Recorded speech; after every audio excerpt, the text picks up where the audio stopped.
Hello प्यारे विद्यार्थियों, आप सभी का आपके अपने YouTube channel SP classes Bikaner पर हार्दिक स्वागत है। आपके लिए लेकर आया हूँ एक महामैराथन क्लास जिसके अंदर बीए चतुर्थ सेमेस्टर जो आपका हिंदी साहित्य जिसके अंदर सिलेबस दे रखा है उपन्यास साहित्य। हम इसकी महामैराथन क्लास की बात करेंगे। ये क्लास आपके लिए बहुत ही ज़्यादा महत्वपूर्ण है क्योंकि इसमें हम जितने क्वेश्चन आपको एग्जाम में देखने को मिलने वाले यानी 70 से 80% तक आपको इस क्लास से देखने को मिलेंगे। तो ये क्लास पूरी देखें। बाकी क्लासेज आपके लिए चाहे हिस्ट्री है, चाहे पॉलिटिकल है, चाहे और भी कोई सब्जेक्ट है, उन सब की क्लासेज आपके लिए, चाहे फिलोसॉफी है या अपने पब्लिक एडमिनिस्ट्रेशन है, सारी क्लासेज आपके लिए लगा रखी है। बस आप चैनल के साथ बने रहे। सभी साथियों को, चाहे आपका कॉलेज का ग्रुप है, चाहे आपके साथी एड है, उन सबको ये क्लास भेजनी है, शेयर करनी है। यानी जो आपका बीए चतुर्थ सेमेस्टर का जो सिलेबस है, हम इसे एक महामैराथन क्लास के अंदर कवर करने वाले हैं। तो ये सभी आप शेयर कर दीजिए विद्यार्थियों।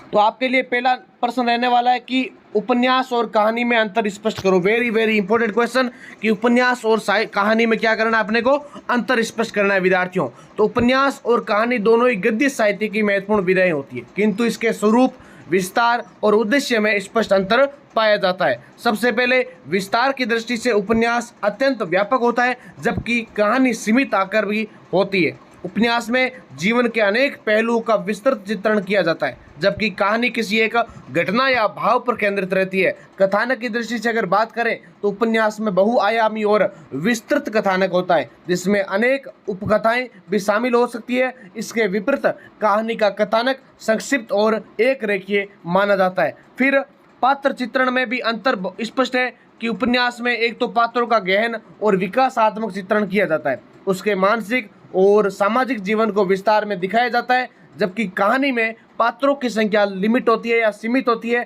और उसका चित्रण संक्षेप में किया जाता है। उद्देश्य की दृष्टि से अगर बात करें तो उपन्यास समाज, जीवन और मानवीय संबंधों का व्यापक विश्लेषण प्रस्तुत करता है, जबकि कहानी का उद्देश्य प्राय जीवन, किसी एक भाव, उद्देश्य या संदेश को, प्रभाव को तीव्रता से प्रस्तुत करने में सक्षम माना जाता है। समय और वातावरण में चित्रण में भी अंतर माना जाता है, यानी उपन्यास में विस्तृत देश काल और वातावरण का चित्रण होता है, जबकि कहानी में ये सीमित माना जाता है। कहानी में क्या होता है, ये सीमित माना जाता है। तो अतः इस निष्कर्ष पर कह सकते हैं कि उपन्यास जीवन का विस्तृत चित्रण यानी लंबा चित्रण है, जबकि कहानी जीवन के किसी एक पक्ष का, क्षण का सशक्त चित्रण मानी जाती है। फिर आपको नेक्स्ट 2 नंबर क्वेश्चन आपको देखने को मिलेगा कि हिंदी साहित्य या उपन्यास के विकास में, हिंदी उपन्यास के विकास में भारतेंदु युग की भूमिका स्पष्ट कीजिए। बहुत ही ज्यादा महत्वपूर्ण क्वेश्चन है। मैं आपको सबसे पहले इस क्लास के माध्यम से लघुत्रात्मक क्वेश्चन करवा रहा हूं और उसके बाद जो सेकंड पार्ट आएगा आपके हिंदी साहित्य का, उसके अंदर आपको दीर्घ उत्तरात्मक, जोर और एमसीक्यू क्वेश्चन करवाने का प्रयास करूंगा, ताकि आपका पूरा सिलेबस आपको मात्र 2 से 3 वीडियो के अंदर पूरा देखने को मिलेगा और आपकी परीक्षा में यहाँ से पूरे के पूरे क्वेश्चन आने वाले हैं। तो हिंदी उपन्यास के विकास में भारतेंदु युग का अत्यंत महत्वपूर्ण स्थान है। ये काल हिंदी साहित्य के नव जागरण का युग माना जाता है, जिसमें आधुनिक गद्य साहित्य की नींव पड़ी थी। भारतेंदु युग 19वीं शताब्दी के उत्तरार्ध में हिंदी भाषा और साहित्य में आधुनिकता का प्रवेश हुआ। इस समय हिंदी गद्य का विकास प्रारंभ हुआ और उपन्यास जैसी विधा के लिए अनुकूल वातावरण तैयार हुआ था। इस युग की सबसे बड़ी विशेषता सामाजिक जागरण थी। समाज में फैली कुरीतियों जैसे बाल विवाह, दहेज प्रथा, अशिक्षा आदि के विरुद्ध आवाज उठाई गई। इस सामाजिक चेतना में उपन्यासों के विषय और उद्देश्य को प्रभावित किया जाता है। फिर इस काल में प्रारंभिक हिंदी उपन्यासों की रचना हुई, जिसमें आपको एक तो ध्यान रखना है कि नैतिक शिक्षा और समाज सुधार प्रमुख थे। यानी जो ये काल था, उपन्यास का काल माना जाता है, उसके अंदर क्या हुआ, एक तो नैतिक शिक्षा जो दी जाती है या सामाजिक जो सुधार प्रमुख तत्व माने जाते हैं। यद्यपि ये उपन्यास कलात्मक दृष्टि से पूर्ण विकसित नहीं थे, फिर भी इन्होंने उपन्यास विधा की आधारशिला रखी थी। फिर भारतेंदु हरिश्चंद्र और उसके समकालीन लेखकों ने हिंदी भाषा को सरल, सजीव और जन सुलभ बनाया, जिससे उपन्यास लेखन को गति मिली। इस काल में अनुवादों के माध्यम से पश्चिमी उपन्यास परंपरा का प्रभाव हिंदी साहित्य पर पड़ा था विद्यार्थियों। अतः कहा जा सकता है कि भारतेंदु युग ने हिंदी उपन्यास को जन्म देने का कार्य किया और आगे के युगों में विशेषतः प्रेमचंद युग के लिए मार्ग प्रस्तुत किया था। ये काल हिंदी उपन्यास के विकास का प्रारंभिक और आधारभूत चरण माना जाता है। ये था आपके लिए दूसरा क्वेश्चन। फिर आपके लिए जो तीसरा क्वेश्चन है कि रंगभूमि में औद्योगिकीकरण का प्रभाव स्पष्ट कीजिए। ये भी क्वेश्चन आपके लिए वेरी वेरी इंपॉर्टेंट है। तो रंगभूमि में औद्योगिकीकरण के प्रभाव का अत्यंत मार्मिक और यथार्थ चित्रण किया जाता है। ये उपन्यास उस समय की सामाजिक परिस्थितियों को दर्शाता है जब भारत में अंग्रेजी शासन के साथ साथ औद्योगिक विकास भी तेजी से बढ़ रहा था, परंतु ये विकास आम जनता विशेषकर किसानों और गरीब वर्ग के लिए हानिकारक सिद्ध हो रहा था। उपन्यास में दिखाया गया कि कैसे उद्योगों की स्थापना के लिए किसानों की भूमि छीन ली जाती है, पूंजीपति वर्ग अपने स्वार्थ के लिए गरीबों का शोषण करता है। सूरदास जैसे पात्र इस अन्याय के विरुद्ध संघर्ष करते हैं जो औद्योगिकीकरण के दुष्प्रभावों को उजागर करता है। औद्योगिकीकरण के कारण पारंपरिक जीवन शैली में परिवर्तन आता है, ग्रामीण जीवन प्रभावित होता है और सामाजिक असंतुलन बढ़ता जाता है। आर्थिक असमानता में बढ़ती है जिससे अमीर और गरीब के बीच की खाई और भी गहरी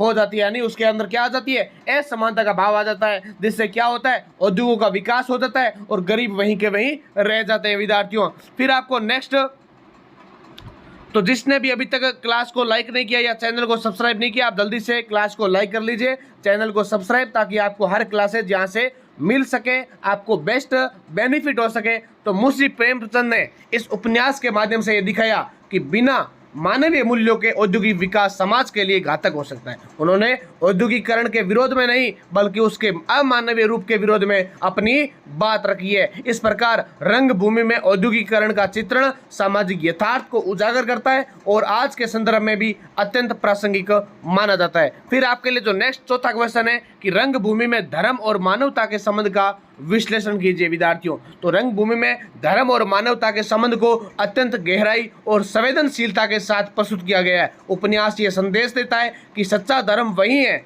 जो मानवता की सेवा और कल्याण में निहित माना जाता है। उपन्यास का प्रमुख पात्र सूरदास इस विचारधारा का प्रतिनिधित्व करता है कि वे एक अंधा भिखारी होते हुए भी उच्च नैतिक मूल्यों और मानवीय संवेदनाओं से परिपूर्ण है। उसके लिए धर्म केवल पूजा पाठ नहीं बल्कि सत्य, अहिंसा और न्याय का पालन करना है। उपन्यास में विभिन्न धर्मों और वर्गों के बीच संघर्ष भी दिखाया गया है, परंतु लेखक ये स्पष्ट करता है कि यह संघर्ष वास्तविक धर्म के कारण नहीं बल्कि स्वार्थ और अज्ञानता के कारण उत्पन्न होते हैं। सच्चा धर्म मनुष्य को जोड़ता है, न कि विभाजित करता है। कितनी अच्छी बात कही है कि जो कोई भी धर्म है, हमें किसी भी धर्म को नीचा नहीं दिखाना चाहिए, लेकिन धर्म कभी भी किसी व्यक्ति को तोड़ता नहीं है, बल्कि धर्म क्या करता है, एक धर्मनिष्ठ व्यक्ति मनुष्य को क्या करता है, आपस में जोड़ने का काम करता है। मुंशी प्रेमचंद ने यह दर्शाया कि धर्म का वास्तविक उद्देश्य मानवता की रक्षा का करना है। जब धर्म मानवता से अलग हो जाता है तो वह केवल आडंबर बनकर रह जाता है, कुरीति बनकर रह जाता है, उसके विरोध बनकर रह जाता है। ठीक है, इस प्रकार रंगभूमि में धर्म और मानवता का संबंध अत्यंत महत्वपूर्ण है, जो ये सिखाता है कि मानव सेवा ही सर्वोच्च धर्म है। ये विचार आज के समाज में उतना प्रासंगिक है जितना उस समय माना जाता था। ये था आपके लिए क्वेश्चन। फिर आपके लिए जो नेक्स्ट क्वेश्चन है कि त्याग पत्र में, अगला प्रश्न है बहुत महत्वपूर्ण है कि त्याग पत्र में आत्मसंघर्ष का चित्रण स्पष्ट कीजिए। त्याग पत्र में आत्मसंघर्ष का अत्यंत गहन और मनोवैज्ञानिक चित्रण किया गया है। ये उपन्यास बाहरी घटनाओं की उपेक्षा आंतरिक संघर्षों को अधिक महत्व देता है, जो इसे आधुनिक मनोवैज्ञानिक उपन्यास की श्रेणी में स्थापित करता है। उपन्यास की नायिका मृणाल के माध्यम से लेखक ने यह व्यक्ति के भीतर चलने वाले द्वंद्व को प्रस्तुत किया है। मृणाल सामाजिक बंधनों, नैतिक मूल्यों और अपनी व्यक्तिगत स्वतंत्रता के बीच निरंतर संघर्ष करती है। उसका जीवन केवल बाहरी परिस्थितियों का परिणाम नहीं बल्कि उसके भीतर चलने वाले विचारों और भावनाओं का दर्पण माना जाता है। फिर आपके लिए ये आत्मसंघर्ष मुख्यतः व्यक्ति बनाम समाज के रूप में सामने आता है और मृणाल समाज की परंपराओं को स्वीकार करने में क्या होता है, असमर्थ होता है, परंतु उन्हें पूरी तरह त्याग भी नहीं पाती। इसी द्वंद्व के कारण उनके जीवन में तनाव और पीड़ा उत्पन्न होती है। जैनेंद्र कुमार ने इस उपन्यास में यह दिखाया कि मनुष्य का वास्तविक संघर्ष बाहरी नहीं बल्कि क्या होता है, आंतरिक होता है। विद्यार्थियों ध्यान से देखना, जैनेंद्र कुमार ने कितनी अच्छी लाइन कही है कि मनुष्य का वास्तविक संघर्ष क्या होता है, बाहरी संघर्ष कुछ मायने नहीं रखता बल्कि जो आंतरिक संघर्ष होता है, जो फीलिंग का होता है, वो सबसे इंपॉर्टेंट होता है। व्यक्ति अपने विचारों, इच्छाओं और नैतिकताओं के बीच उलझा रहता है। इस प्रकार त्याग पत्र में आत्मसंघर्ष का चित्रण मानव मन की जटिलताओं को उजागर करता है और ये उपन्यास को एक गहन मनोवैज्ञानिक कृति रचना बनाता है। फिर आपके लिए जो छठा क्वेश्चन है कि त्याग पत्र में व्यक्तिवाद की प्रवृत्ति पर प्रकाश डालिए। बहुत ही ज्यादा महत्वपूर्ण क्वेश्चन है, बस आपको एक एक लाइन को अच्छे से ध्यान से सुनना है। मेरा प्रयास है कि आपको 100% परीक्षा के अंदर यहां से देखने को मिलेंगे, इसीलिए तो आपके लिए पहले लघु उत्तरात्मक क्वेश्चन करवा रहा हूं और उसके बाद आपके लिए दीर्घ उत्तरात्मक की क्लास भी लगाने वाला हूं। बस आप प्यार बनाए रखें, सपोर्ट बनाए रखें, लाइक और कमेंट करते रहिए।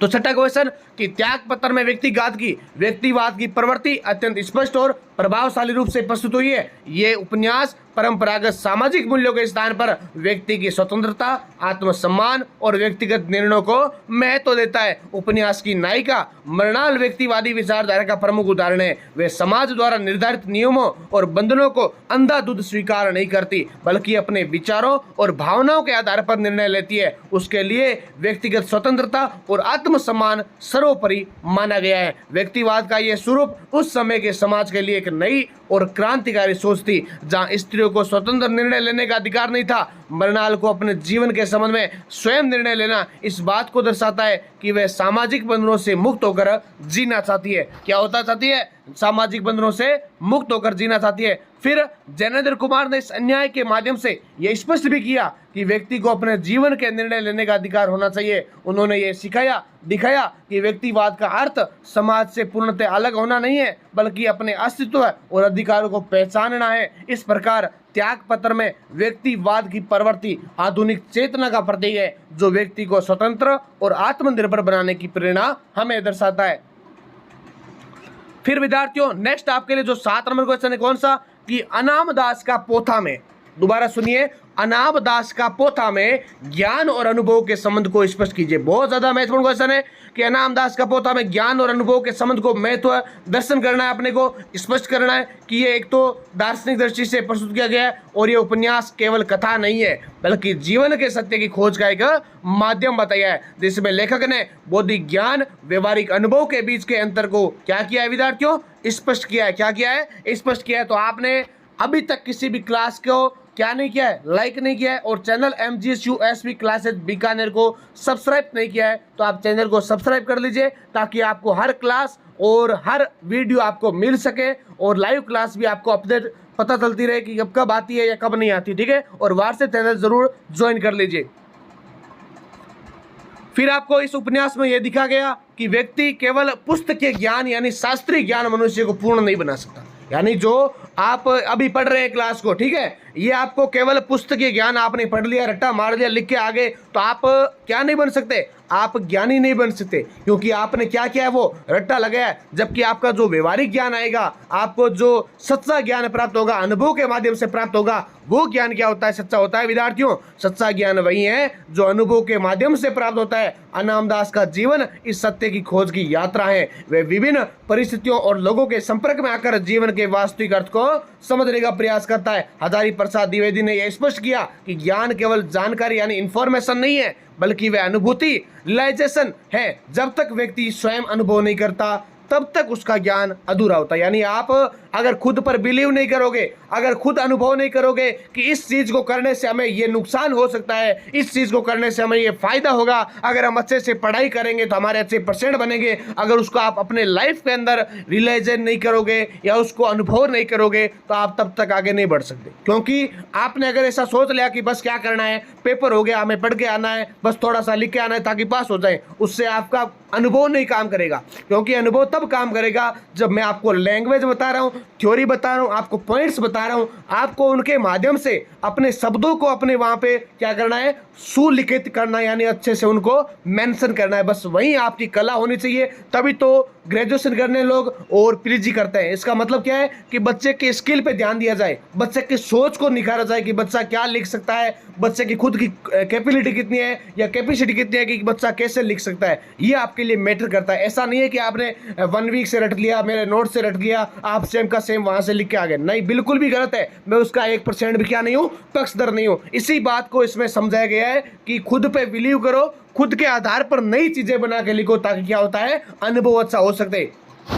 फिर इसलिए उपन्यास में बार बार अनुभव की महत्ता को रेखांकित किया गया है और इसके साथ ही लेखक ने यह भी दिखाया कि अनुभवहीन ज्ञान व्यक्ति को अहंकारी बना सकता है। अगर किसी के पास अनुभव है ही नहीं, फिर भी वो क्या कर रहा है, अहंकार कर रहा है, वो क्या होता है, बिल्कुल गलत माना जाता है, इट्स रॉन्ग माना जाता है। जबकि अनुभव से ज्ञान प्राप्त उसे विनम्र और संवेदनशील बनाता है। अनुभव जीवन की वास्तविकताओं से परिचित कराता है और व्यक्ति को सही निर्णय लेने की क्षमता प्रदान करता है। विद्यार्थियों, नेक्स्ट आपके लिए जो क्वेश्चन आ रहा है या उपनिषद, इसमें देखो थोड़ा सा कि उपन्यास में विभिन्न प्रसंगों के माध्यम से यह सिद्ध किया गया कि ज्ञान और अनुभव एक दूसरे के पूरक है।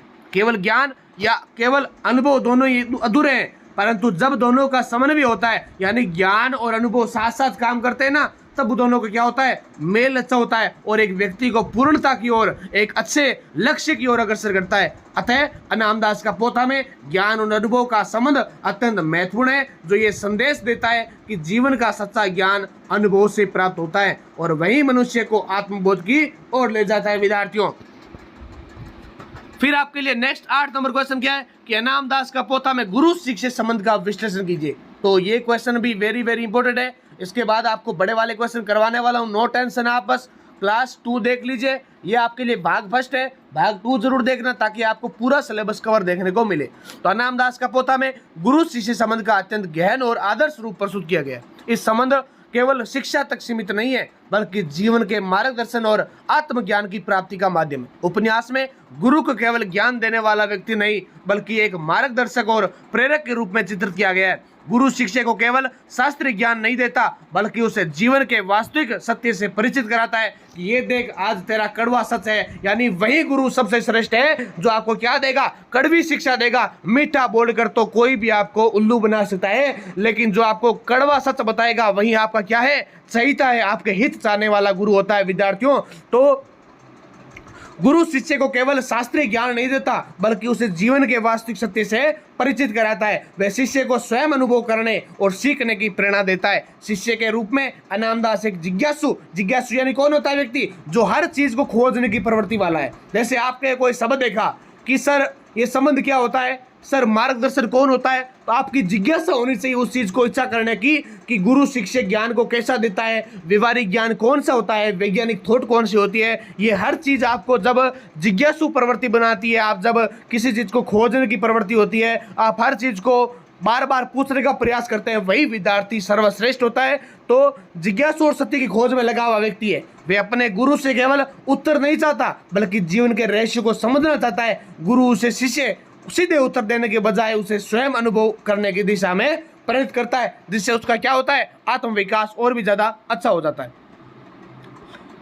फिर हजारी प्रसाद द्विवेदी ने इस संबंध के माध्यम से यह दर्शाया है कि सच्चा गुरु वही है जो शिष्य को आत्मनिर्भर बनाता है। गुरु शिष्य का संबंध परस्पर विश्वास, सम्मान और समर्पण पर आधारित होता है। उपन्यास में यह भी स्पष्ट किया गया कि ज्ञान केवल गुरु से प्राप्त नहीं होता, बल्कि शिष्य प्रयास और अनुभव से भी विकसित होता है। यानी आपको यह भी बात पता होनी चाहिए कि ऐसा भी नहीं हो सकता कि अपने को अगर कोई ज्ञान प्राप्त लेना है या कोई चीज सीखनी है तो गुरु के माध्यम से होगी। आपका जीवन के अंदर कोई भी व्यक्ति है, चाहे आपके छोटा है, आपसे बड़ा है, आपके परिवार का सदस्य है या कोई आपके अनजान व्यक्ति है, अगर आपको वहां से कुछ सीखने को मिल रहा है, जैसे मैंने खुद ने जीवन में अनुभव किया कि उस व्यक्ति से हम सीख सकते हैं। चाहे छोटा बच्चा है, चाहे 2 महीने का बच्चा है ना, वो भी हमें एक नई बात सिखा सकता है। तो इसलिए आप हर व्यक्ति से सीख सकते हैं, चाहे आप छोटा है, बड़ा है, छठा, यानी वो कोई समानता वाली बात नहीं कर रहा हूँ। कद में छोटा है या आपके उम्र में छोटा है, लेकिन आपको सिखाने के लिए कोई भी व्यक्ति सिखा रहा है। जैसे अगर आप विद्यार्थी हो तो आप भी हमें सिखा सकते हो, हम आपको सिखा रहे हैं।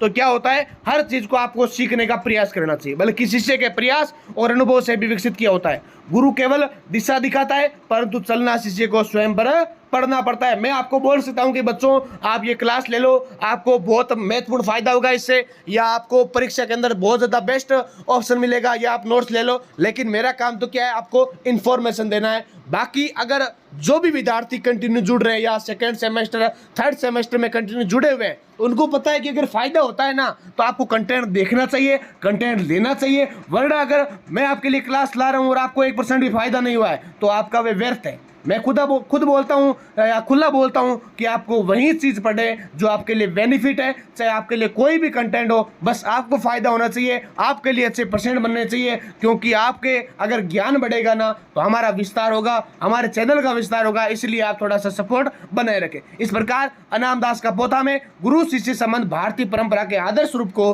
प्रस्तुत करता है, जो केवल शिक्षा का नहीं बल्कि जीवन के संपूर्ण विकास का आधार है। ये संबंध आज के युग समय में उतना ही प्रासंगिक है जितना प्राचीन काल में माना जाता था।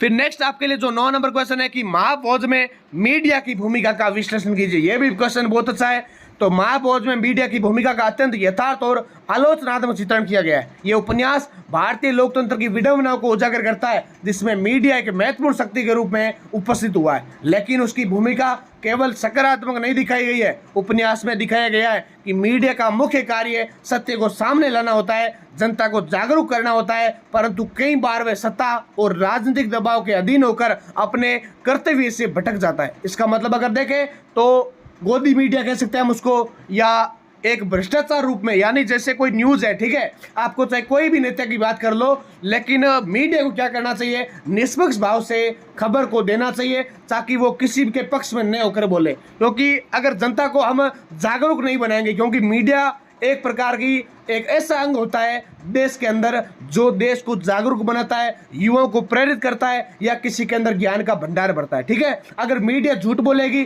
तो ऐसा देश बन जाएगा जो बाहर विदेश के अंदर या देश के अंदर एक कहीं ना कहीं छवि खराब करने का कार्य करेगा। तो उपन्यास में ऐसा दिखाया गया कि मीडिया का मुख्य कार्य सत्य को सामने लाना और जनता को जागरूक करना है, परंतु कई बार वह सत्ता और राजनीतिक दबाव के अधीन होकर अपने कर्तव्यों से भटक जाता है। समाचारों को तोड़ मरोड़ कर प्रस्तुत करना, पक्षपातपूर्ण रिपोर्टिंग करना और वास्तविक मुद्दों से ध्यान भटकाना, ये सब मीडिया की कमजोरियों के रूप में सामने आते हैं। मनु भंडारी ने स्पष्ट किया, महाभोज किसकी है, मनु भंडारी। तो मनु भंडारी ने स्पष्ट किया कि मीडिया लोकतंत्र का चौथा स्तंभ माना जाता है। देखो मैंने बता दिया ना, तो मीडिया क्या होती है, लोकतंत्र का चौथा स्तंभ होती है, फिर भी पूर्णतः स्वतंत्र नहीं है। राजनीतिक दल या प्रभावशाली व्यक्ति मीडिया को अपने हितों के अनुसार नियंत्रित करने का प्रयास करता है। इसका परिणाम ये होता है कि आम जनता तक सही जानकारी नहीं पहुंच पाती। उपन्यास में यह भी दिखाया गया कि मीडिया कभी कभी किसी घटना को अत्यधिक बढ़ा चढ़ाकर प्रस्तुत करता है, जिससे समाज में भ्रम और तनाव उत्पन्न होता है। इसके विपरीत कुछ महत्वपूर्ण मुद्दों को जानबूझकर दबा दिया जाता है। हालांकि लेखक यह भी संकेत कर देता है कि यदि मीडिया निष्पक्ष और ईमानदार हो तो वह समाज में सकारात्मक परिवर्तन ला सकता है और वह भ्रष्टाचार और अन्याय के खिलाफ आवाज उठाकर जनता को जागरूक कर सकता है। विद्यार्थियों,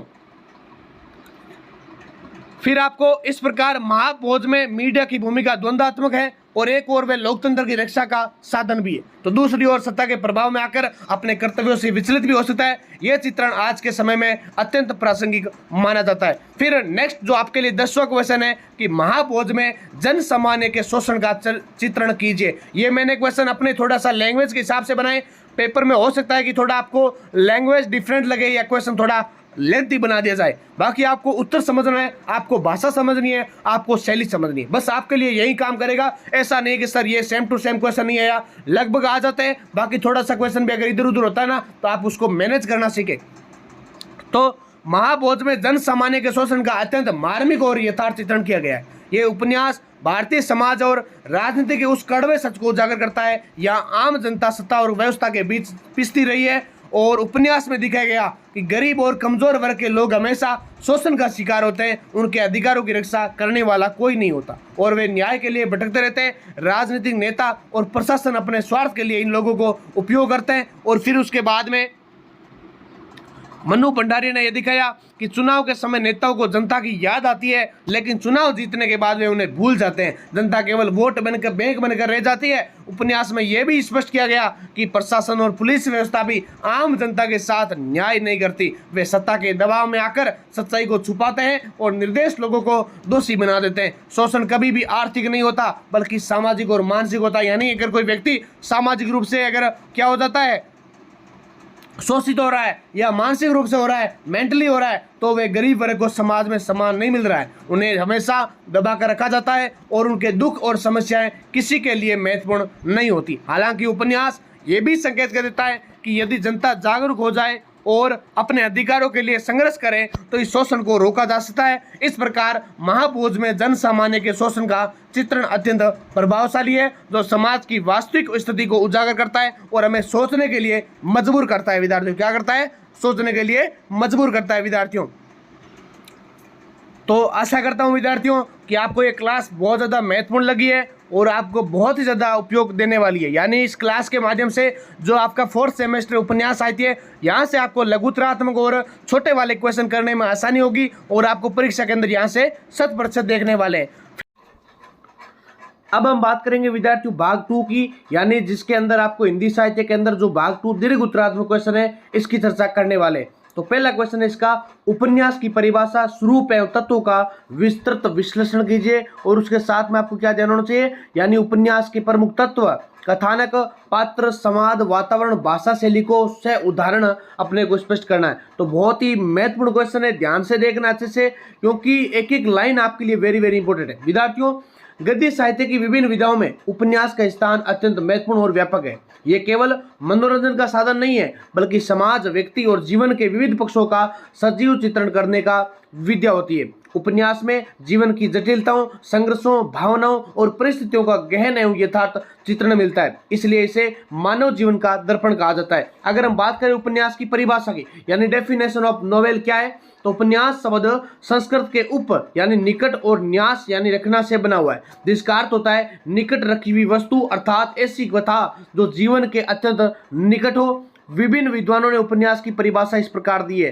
तो उपन्यास वे गद्य रचनाएं, दोबारा देखिए, उपन्यास वे गद्य रचनाएं जिसमें मानव जीवन का व्यापक और यथार्थ चित्रण किया जाता है। ये काल्पनिक कथा होते हुए भी वास्तविक जीवन के अनुभवों और परिस्थितियों पर आधारित होती है। इस प्रकार उपन्यास एक ऐसी साहित्यिक विधा है जिसमें लेखक अपने अनुभव, कल्पना, सामाजिक यथार्थ को मिलाकर जीवन का समग्र चित्र प्रस्तुत करते हैं। फिर बात करते हैं विद्यार्थी उपन्यास का स्वरूप कैसा है, यानी जो अपनी आपकी पहली यूनिट रहने वाली है उसका उपन्यास से संबंधित क्वेश्चन बनते हैं। फिर अलग अलग उपन्यास को भी देखने वाले। तो उपन्यास का स्वरूप कैसा है, तो उपन्यास का स्वरूप बहुआयामी और विस्तृत होता है, जिसमें जीवन के विभिन्न पहलुओं का समावेश होता है, जैसे सामाजिक, आर्थिक, राजनीतिक और सांस्कृतिक और मनोवैज्ञानिक पक्ष। इसका विस्तार और व्यापकता, यानी उपन्यास अन्य गद्य विधाओं में अपेक्षा अधिक विस्तृत होता है। इसमें घटनाओं का क्रमिक विकास होता है, पात्रों का गहन चित्रण होता है, वातावरण का विस्तार से वर्णन भी होता है। विद्यार्थियों, दूसरा पॉइंट आता है यथार्थवाद। क्या है यथार्थवाद? क्या होता है यथार्थवाद?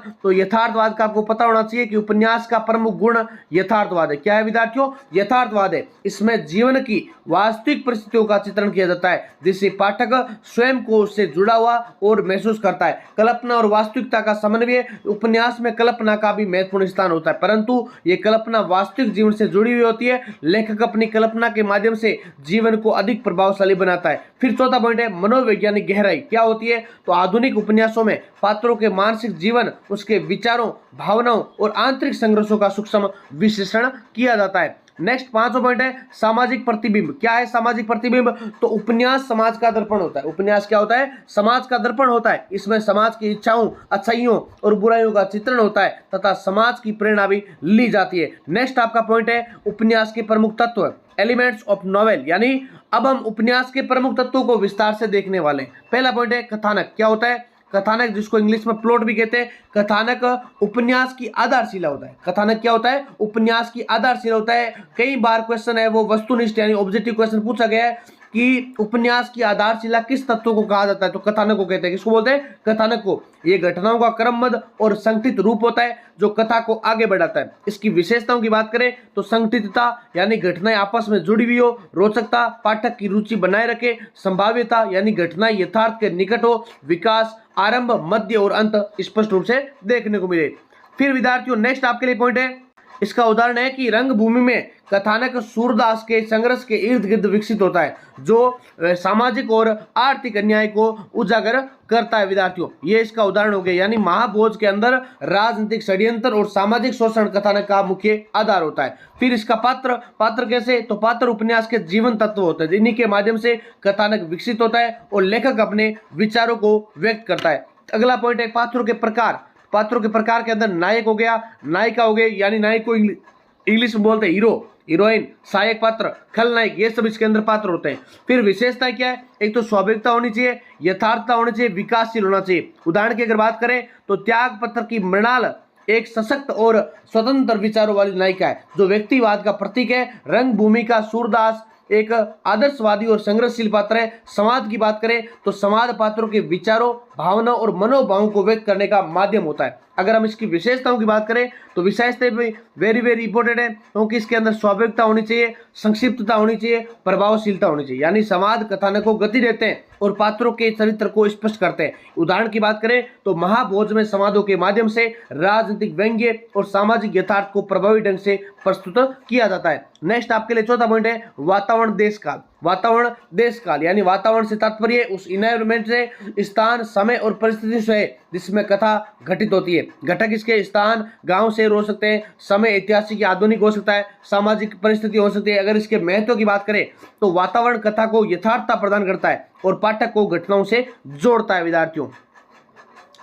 फिर इसका उदाहरण अनामदास का पोथा में आध्यात्मिक और सांस्कृतिक वातावरण का सुंदर चित्रण मिलता है। रंगभूमि में ग्रामीण भारत का यथार्थ चित्रण मिलता है। इसकी भाषा शैली कैसी है? अगर लैंग्वेज और स्टाइल की बात करें तो भाषा शैली उपन्यास की आत्मा होती है। यह लेखक के विचारों और भावनाओं को व्यक्त करने का माध्यम है। इसकी विशेषताएं सरल और स्पष्ट भाषा है, प्रभावशाली अभिव्यक्ति होती है इसके अंदर, और उसके साथ साथ प्रासंगिकता शैली है। उसका उदाहरण देखते हैं तो मुंशी प्रेमचंद विद्यार्थियों क्या कहते हैं कि भाषा सरल है, सहज जन सामान्य के निकट है। इसका निष्कर्ष यही है कि उपन्यास एक सशक्त और व्यापक साहित्यिक विधा है जिसमें जो उन्हें मानव जीवन के विविध आयामों का यथार्थ और गहन चित्रण करती है। इसकी परिभाषा, स्वरूप और तत्वों का अध्ययन ये स्पष्ट करता है कि उपन्यास केवल कथा नहीं है बल्कि समाज और व्यक्ति का समग्र प्रतिबिंब है। कथानक, पात्र, समाज, वातावरण और भाषा शैली जैसे तत्वों की समुचित समन्वय से ही एक सफल उपन्यास की रचना संभव होती है। प्रत्येक तत्व का अपना विशेष महत्व है और ये सभी मिलकर उपन्यास को प्रभावशाली बनाते हैं। अतः उपन्यास न केवल साहित्य की एक महत्वपूर्ण विधा है बल्कि उस समाज को दिशा देने और चेतना जागृत करने का एक सशक्त माध्यम माना जाता है। नेक्स्ट आपके लिए अगला क्वेश्चन है 2 नंबर, हिंदी उपन्यास के उद्भव एवं विकास का क्रम अध्ययन कीजिए। भारतेंदु युग से आधुनिक काल तक प्रमुख प्रवृत्तियों का विश्लेषण कीजिए। तो जिसने भी विद्यार्थियों हमारे YouTube channel SP classes Bikaner को अभी तक सब्सक्राइब नहीं किया है तो जल्दी से सभी सब्सक्राइब कर ले ताकि हर क्लास आपके लिए मिलती रहे। बाकी मैंने आपके लिए हिस्ट्री की क्लास या पॉलिटिकल साइंस की क्लास और भी क्लास जो आपके लिए इंपॉर्टेंट है वो सारी की सारी, फिलोसॉफी है या पब्लिक एडमिनिस्ट्रेशन है या सोशोलॉजी, सारी क्लासेस जो आपके सब्जेक्ट है वो आप देख सकते हैं। उसकी प्लेलिस्ट बनी हुई है, आप अच्छे से जाओगे, कोर्स बना हुआ है उसके अंदर आप कंटिन्यू क्लासेस को देखें विद्यार्थियों। दूसरा क्वेश्चन, हिंदी उपन्यास गद्य साहित्य की सबसे प्रभावशाली और व्यापक विधाओं में से एक होती है। ये केवल मनोरंजन का साधन नहीं बल्कि समाज, व्यक्ति और समय की बदलती हुई परिस्थितियों का सजीव दस्तावेज भी माना जाता है। हिंदी उपन्यास का विकास उसी एक दिन में नहीं हुआ बल्कि यानी किसी एक दिन में नहीं हुआ बल्कि ये दीर्घ ऐतिहासिक, दीर्घ बोलते हैं लंबे समय को, दीर्घ ऐतिहासिक प्रक्रिया का परिणाम है जिसमें सामाजिक, राजनीतिक और सांस्कृतिक परिवर्तनों की महत्वपूर्ण भूमिका देखने को मिलती है। भारत में अंग्रेजों के आगमन, पाश्चात्य शिक्षा जो अंग्रेजी शिक्षा है उसके प्रचार प्रसार, मुद्रणालय के विकास और सामाजिक सुधार आंदोलन ने मिलकर हिंदी उपन्यास के जन्म के लिए उपयुक्त वातावरण तैयार किया था। फिर इसका उद्भव और प्रारंभिक चरण कैसा है? तो भारतेंदु युग की बात करें यानी हिंदी उपन्यास का प्रारंभिक या वास्तविक आरंभ 19वीं शताब्दी के उत्तरार्ध में हुआ था जिसे भारतेंदु युग कहा जाता है। इस समय हिंदी भाषा और साहित्य में नव जागरण की भावना जागृत हो रही थी। समाज में फैली कुरीतियों, अंधविश्वासों और सामाजिक असमानताओं के विरुद्ध सुधार की चेतना विकसित हो रही थी। इसी वातावरण में हिंदी उपन्यास की नींव पड़ी थी विद्यार्थियों। फिर उसके बाद में इस काल के उपन्यासों में कलात्मकता की अपेक्षा शिक्षात्मकता अधिक दिखाई देती है। लेखक समाज को सुधारने के उद्देश्य से लिख रहे हैं, इसलिए उनके उपन्यासों ने नैतिक उपदेश और यथार्थ आदर्शवाद प्रमुख रूप से उपस्थित था। कथानक सरल होते हैं, पात्रों को आदर्श रूप में प्रस्तुत किया जा सकता है। यद्यपि इन उपन्यासों में साहित्यिक परिपक्वता कम थी फिर भी उन्होंने हिंदी उपन्यास की आधारशिला रखने का महत्वपूर्ण कार्य किया था। फिर दूसरा आता है द्विवेदी युग में विकास कैसे होता है उपन्यास का। तो भारतेंदु युग के बाद में द्विवेदी युग आता है तो उसके अंदर महावीर प्रसाद द्विवेदी, हजारी प्रसाद द्विवेदी होते हैं जिसमें हिंदी साहित्य में भाषा और शैली का विस्तार हुआ। इस काल में उपन्यासों का स्वरूप अधिक सुसंगठित और परिपक्व होने लगा।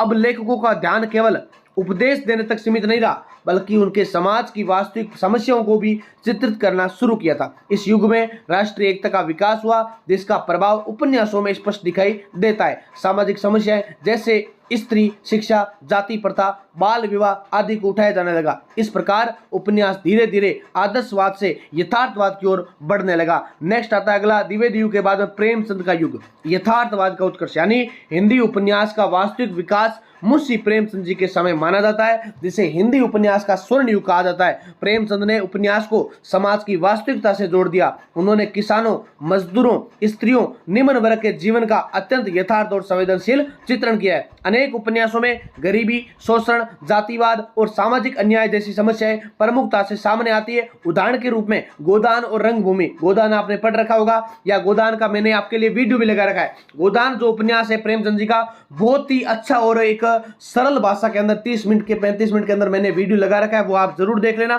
ताकि आपको पूरा का पूरा उपन्यास याद हो जाए।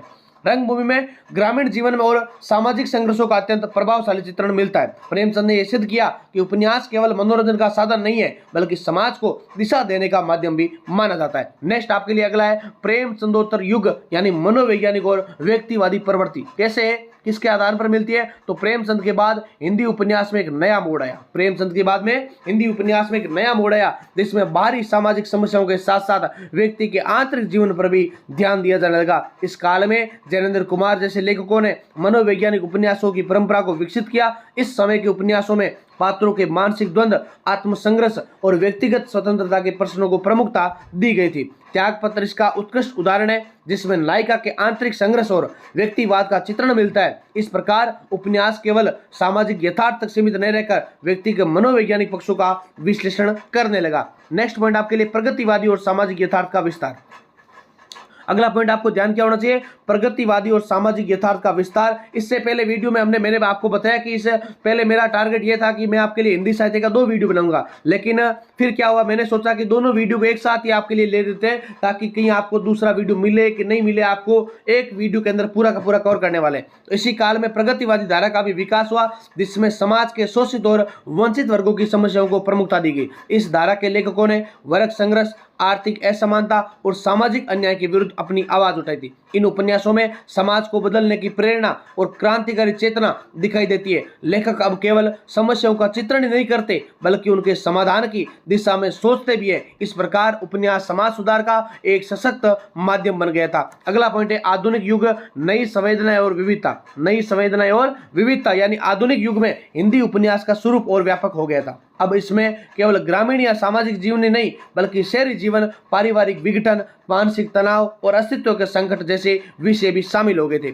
मनु भंडारी के महाभोज जैसे उपन्यासों में राजनीति, भ्रष्टाचार और लोकतंत्र की विडंबनाओं का चित्रण देखने को मिलता है। इसके साथ ही स्त्री विमर्श, दलित विमर्श और हाशिए के वर्गों की समस्याओं को भी प्रमुखता दी जाने लगे। इस युग में उपन्यास की भाषा, शैली और शिल्प में भी अनेक प्रयोग हुए। अब उपन्यास अधिक यथार्थवादी विश्लेषण और बहुआयामी हो गया विद्यार्थियों। फिर इसका निष्कर्ष आप थोड़ा सा पढ़ लेना, मैं आपको सीधे अगला क्वेश्चन करवा देता हूं। नेक्स्ट आपका ये क्वेश्चन है उपन्यास शिल्प। उपन्यास शिल्प क्या है? आधुनिक हिंदी उपन्यासों में शिल्पगत नवीनताओं का समालोचनात्मक अध्ययन कीजिए। बहुत ज्यादा महत्वपूर्ण क्वेश्चन है, और ये क्वेश्चन आप गांठ बांध के देख लीजिए कि आपके एग्जाम में आने वाला है। इस क्वेश्चन को अच्छे से देखो थोड़ा सा। उपन्यास शिल्प क्या है? तो उपन्यास केवल कथानक या विषय वस्तु का नाम नहीं होता। दोबारा देखिए, उपन्यास केवल कथानक या विषय वस्तु का नाम नहीं है, बल्कि उसे प्रस्तुत करने की कला भी उतनी ही है महत्वपूर्ण है। वही प्रस्तुति प्रणाली शिल्प कहलाती है। आधुनिक हिंदी उपन्यासों के विषय में साथ साथ शिल्प में भी व्यापक परिवर्तन हुए, जिन्होंने उपन्यास को सबसे अधिक प्रभावशाली, गहन और बहुआयामी बना दिया था। उपन्यास शिल्पी का अर्थ क्या होता है? उपन्यास शिल्प का अर्थ क्या होता है? तो उपन्यास शिल्प से अर्थ है उस कलात्मक ढंग से जिसके माध्यम से लेखक अपनी कथा, पात्र, विचार और अनुभव को प्रस्तुत करता है। क्या करता है? अनुभव को प्रस्तुत करता है, जिसमें कथानक की संरचना, घटनाओं का क्रम, भाषा शैली, संवाद, दृष्टिकोण, समय प्रबंधन और प्रस्तुति की विधि शामिल होती है। सरल शब्दों में अगर कहा जाए, क्या कहा जा रहा है, विषय है और कैसे कहा जा रहा है, शिल्प है। यही कैसे उपन्यास को विशिष्ट बनाता है। एक ही विषय अलग अलग शिल्प के कारण भिन्न प्रभाव उत्पन्न कर सकता है। नेक्स्ट पॉइंट है परंपरागत शिल्प की विशेषताएं। क्या है परंपरागत शिल्प की विशेषताओं की अगर बात करें, तो प्रारंभिक हिंदी उपन्यासों में शिल्प अपेक्षाकृत सरल और सीधा था। कथानक रैखिक होता, जिसमें घटनाएं क्रम से आरंभ से अंत तक चलती थी। भाषा सरल, वर्णनात्मक और कथावाचक प्रधान होती। पात्रों का चित्रण भी अधिकतर बाह्य क्रियाओं के माध्यम से किया जाता। मुंशी प्रेमचंद के उपन्यासों में शिल्प सरल होते हुए भी अत्यंत प्रभावशाली है। जहां कथा का प्रवाह स्पष्ट और यथार्थपरक देखने को मिलता है साथियों। उसके बाद में आधुनिक हिंदी उपन्यासों में शिल्पगत नवीनता क्या है, तो पहला पॉइंट इसके अंदर आप देख लेना, मनोवैज्ञानिक शिल्प। यानी आधुनिक उपन्यासों में थोड़ा सा शॉर्टली समझ लेते हैं कि आधुनिक जो उपन्यास है ना, उसके अंदर क्या होता है, आंतरिक जीवन पर ध्यान देते हैं, लेकिन लेखक के पात्रों के मन के विचारों, भावनाओं, द्वंद्व को तो क्या करते हैं, प्रस्तुत कर देते हैं। उसी प्रकार से क्या होता है, जैनेन्द्र कुमार के त्याग पत्र जो होता है, उसके अंदर क्या होता है, नायिका में मानसिक जो संघर्ष चल रहा होता है उसका चित्रण देखने को मिलता है, जिसमें पाठक क्या करता है, उसके पात्र के भीतर जानने का अवसर प्राप्त हो जाता है। दूसरा पॉइंट है चेतना प्रवाह। चेतना प्रवाह के अंदर भी आपको क्या ध्यान होना चाहिए, यानी इस तकनीक में ये आपको पॉइंट याद होने चाहिए, मेन चीज पॉइंट चेतना प्रवाह है, फ्लैश बैक है, ये चीज क्या होती है वो आप थोड़ा सा देख लेना ध्यान से। बाकी आप लैंग्वेज खुद बना के लिखोगे ना, उतना ज्यादा आपके लिए बेस्ट होने वाला है। यानी इनमें क्या हुए कि तकनीक में पात्र के मन में चल रहे विचारों को बिना किसी क्रम या नियंत्रण में प्रस्तुत करना। इसमें विचार, स्मृतियां, भावना एक साथ प्रभावित होती है। ये शिल्प पात्र की आंतरिक दुनिया को यथार्थ रूप में प्रस्तुत करता है, भले ही वे बाहरी जीवन से संगठित प्रतीत होते हैं। तीसरा पॉइंट होता है फ्लैशबैक। क्या है फ्लैशबैक, तो फ्लैशबैक को आपको ध्यान होना चाहिए कि आधुनिक उपन्यासों में समय का प्रयोग अत्यंत लचीला हो गया है। अब कथा केवल वर्तमान में नहीं चलती, बल्कि अतीत वर्तमान के बीच बार बार आती जाती रहती है। फ्लैशबैक तकनीक के माध्यम से लेखक पात्र के अतीत को वर्तमान से जोड़ता है, जिसमें कथा अधिक प्रभावशाली और रोचक बनती है विद्यार्थियों।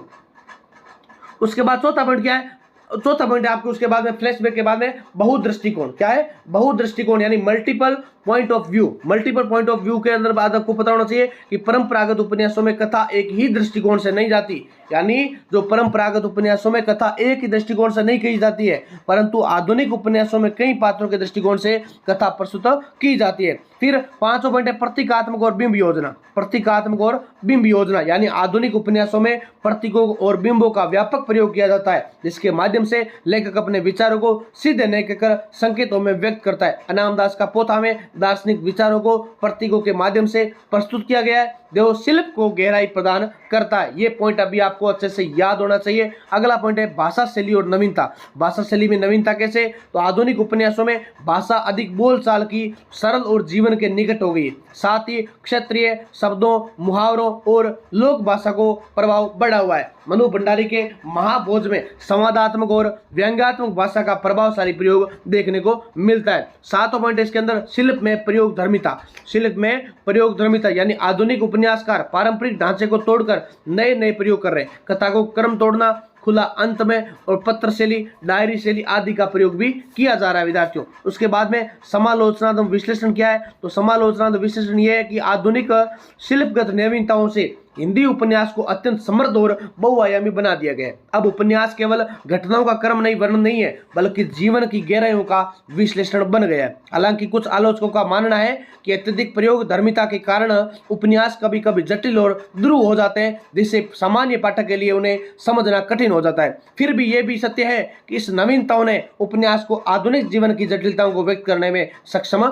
बनाया है। इसका निष्कर्ष यह है कि उपन्यास शिल्प हिंदी साहित्य की एक अत्यंत महत्वपूर्ण अंग है, जो किसी भी रचना की प्रभावशीलता को निर्धारित करता है। आधुनिक हिंदी उपन्यासों में शिल्पगत नवीनताओं ने इस विधा को नई ऊंचाई तक पहुंचाया है, और इस नवीन प्रयोगों के माध्यम से उपन्यास अब अधिक गहन, यथार्थवादी, बहुआयामी बन गया है। अतः ये कहा जा सकता है कि शिल्प के विकास ने हिंदी उपन्यास को न केवल समृद्ध बनाया, बल्कि उसे आधुनिक युग के रूप में अनुरूप भी बनाया है। तो ये क्वेश्चन आपको कैसा लगा कमेंट के अंदर जरूर बताएं। चौथा क्वेश्चन आपके लिए, रंगभूमि में सामाजिक संघर्ष और औपनिवेशिक व्यवस्था का चित्रण कीजिए, उपन्यास की प्रासंगिकता पर भी प्रकाश डालेंगे। तो ये क्वेश्चन भी बहुत इंपॉर्टेंट है आपके लिए। यूनिट आपके लिए चेंज हो रही है, यानी जो 500 यूनिट है ना आपके इस वीडियो में कवर करने वाली है। बस आपसे इतना ही निवेदन है कि जिन विद्यार्थियों ने अभी क्लास को अभी तक भी लाइक नहीं किया है, जल्दी से आप क्लास को लाइक कर दीजिए, जिससे क्या होगा, कोई पैसे वगैरह तो मिलते नहीं है, ना ही आपके पैसे लगते हैं। उससे थोड़ा सा ये फायदा है कि क्लास साथियों तक पहुंच जाती है। आपके जितने भी साथी पढ़ रहे हैं ना,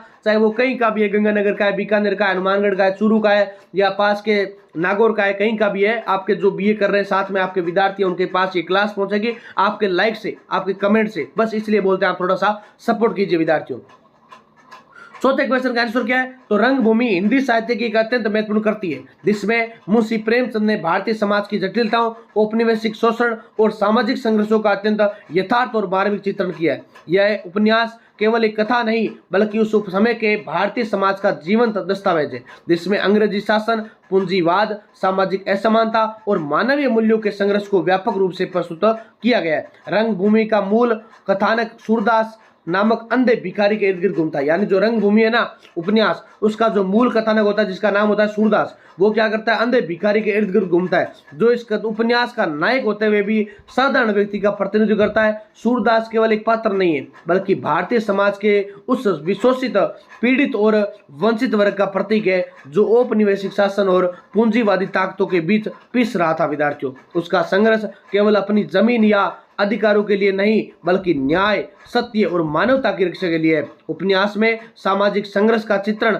अत्यंत व्यापक और बहुआयामी है। एक और पूंजीपति वर्ग है जो अपने हितों की, अपने आर्थिक हितों के लिए किसानों और गरीबों का शोषण करता है और दूसरी ओर साधारण जनता मानी जाती है। फिर आपके लिए जो अपने अस्तित्व को बचाने के लिए संघर्ष कर रही है, इस संघर्ष का सबसे सशक्त रूप तब सामने आता है जब औद्योगिक विकास के नाम पर किसानों की जमीन छीनने का प्रयास किया जाता है। ये केवल आर्थिक संघर्ष नहीं है बल्कि अमानवीय और स्वार्थ के बीच का संघर्ष है। विद्यार्थियों, लाइन याद होना चाहिए आपको, एक चीज याद होनी चाहिए, समझ में आनी चाहिए। यानी जिको औपनिवेशिक व्यवस्था है ने बीर में चित्रण उपन्यास ज्यादा स्पष्ट और तीखो है। अंग्रेजी शासन के विरुद्ध अंतर्गत प्रशासन और कानून व्यवस्था पूरी तरह शोषणकारी बन गई। फिर साथ साथ न्याय व्यवस्था निष्पक्ष रही थी और बल्कि सत्ता और धन के प्रभाव में काम करती थी। इस व्यवस्था में गरीब और कमजोर वर्ग के लोगों के लिए न्याय पाना लगभग असंभव था। उपन्यास में यह दिखाया गया है कि कैसे अंग्रेजी सरकार और उसके सहयोगी भारतीय जमींदार और पूंजीपति मिलकर आम जनता का शोषण करता है। यानी जिको उपन्यास है रंगभूमि,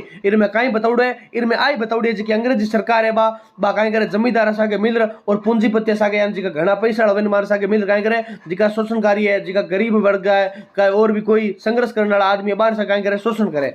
रंगभूमि में औद्योगिकीकरण के दुष्प्रभावों को भी स्पष्ट रूप से दिखाया गया है। उद्योगों की स्थापना के लिए किसानों की जमीन छीन ली जाती है जिससे उसकी आजीविका समाप्त हो जाती है और ये स्थिति उस समय के भारत की वास्तविकता को दर्शाती है। वहां विकास के नाम पर गरीबों का शोषण किया जा रहा था। प्रेमचंद ने यह दिखाया कि यदि विकास मानवीय मूल्यों की अपेक्षा करके किया जाए तो वह समाज के लिए घातक सिद्ध होता है। उपन्यास में धार्मिक और सामाजिक संघर्ष भी देखने को मिलते हैं। विभिन्न वर्गों और समुदायों के बीच मतभेद और टकराव की स्थिति बनी रहती है जो समाज की एकता को कमजोर करती है। हालांकि लेखक यह भी स्पष्ट करता है कि संघर्ष वास्तविक धर्म के कारण नहीं होता बल्कि स्वार्थ और अज्ञानता के कारण उत्पन्न होता है। सच्चा धर्म मानवता में निहित है जो सभी को करना चाहिए, सभी को करना चाहिए। आपका भी कर्तव्य बनता है, आपका भी धर्म के प्रति मानव बनता है कि आप इस क्लास को शेयर करें। इस क्लास को नहीं बल्कि जो आपके लिए प्लेलिस्ट बनी हुई है, आप व्हाट्सएप चैनल ज्वाइन करें। वहां से आपको हर एक अपडेट्स, हर आपको शॉर्ट नोट्स है या क्लास की अपडेट है, गेस्ट पेपर आपको वहां पर उपलब्ध होते हैं। ये जो व्हाट्सएप चैनल है आप कैसे ज्वाइन करें? सबसे बड़ा सवाल होता है सर व्हाट्सएप चैनल से कैसे जुड़े? तो जो अभी आप क्लास देख रहे हैं ना, वीडियो देख रहे हैं ना, उसकी डिस्क्रिप्शन के अंदर व्हाट्सएप चैनल की लिंक लगा रखी है। वहां से आप सीधे के सीधे व्हाट्सएप चैनल ज्वाइन कर लोगे। वहां से आपकी सिक्योरिटी पूरी डाटा, आपका कोई भी 1% भी लीक नहीं होता है। वहां से आपके नंबर नहीं दिखते, यानी चैनल में जुड़ने का ये बेनिफिट आपको मिलता है। फिर अगर आप लिंक से नहीं मिल रही है तो आप कमेंट पिन किया हुआ है, वहां सीधे आप व्हाट्सएप चैनल में जुड़ जाइए और साथ में सभी साथियों को ये वीडियो शेयर कर दीजिए। फिर सूरदास का चरित्र इस उपन्यास की आत्मा है। वे अंधा होते हुए भी सत्य और न्याय के मार्ग पर अडिग रहता है। उसका संघर्ष अहिंसात्मक है जिसमें वे अपने अधिकारों के लिए बिना किसी हिंसा के लड़ता है। उसका चरित्र गांधीवादी विचारधारा का प्रतीत होता है जिसमें सत्य, अहिंसा और आत्मबल का महत्व है। सूरदास के माध्यम से प्रेमचंद ने यह संदेश दिया कि सच्ची शक्ति बाहरी साधनों से नहीं बल्कि आंतरिक दृढ़ता और नैतिकता में निहित हुई थी। विद्यार्थियों, फिर रंगभूमि की एक और महत्वपूर्ण विशेषता यह भी है कि समाज के विभिन्न वर्गों का यथार्थ चित्रण किया जाता है और जमींदार और पूंजीपति, अंग्रेज अधिकारी, साधारण किसान, मजदूर, सभी वर्गों के पात्र इस उपन्यास में उपस्थित होते हैं जो समाज की वास्तविक संरचना को दर्शाते हैं। ये विविधता उपन्यासों को और अधिक जीवंत और प्रभावशाली बनाती है। यदि इस उपन्यास की प्रासंगिकता की बात करें तो ये आज के समय में उतना ही महत्वपूर्ण है जितने अपने समय में था।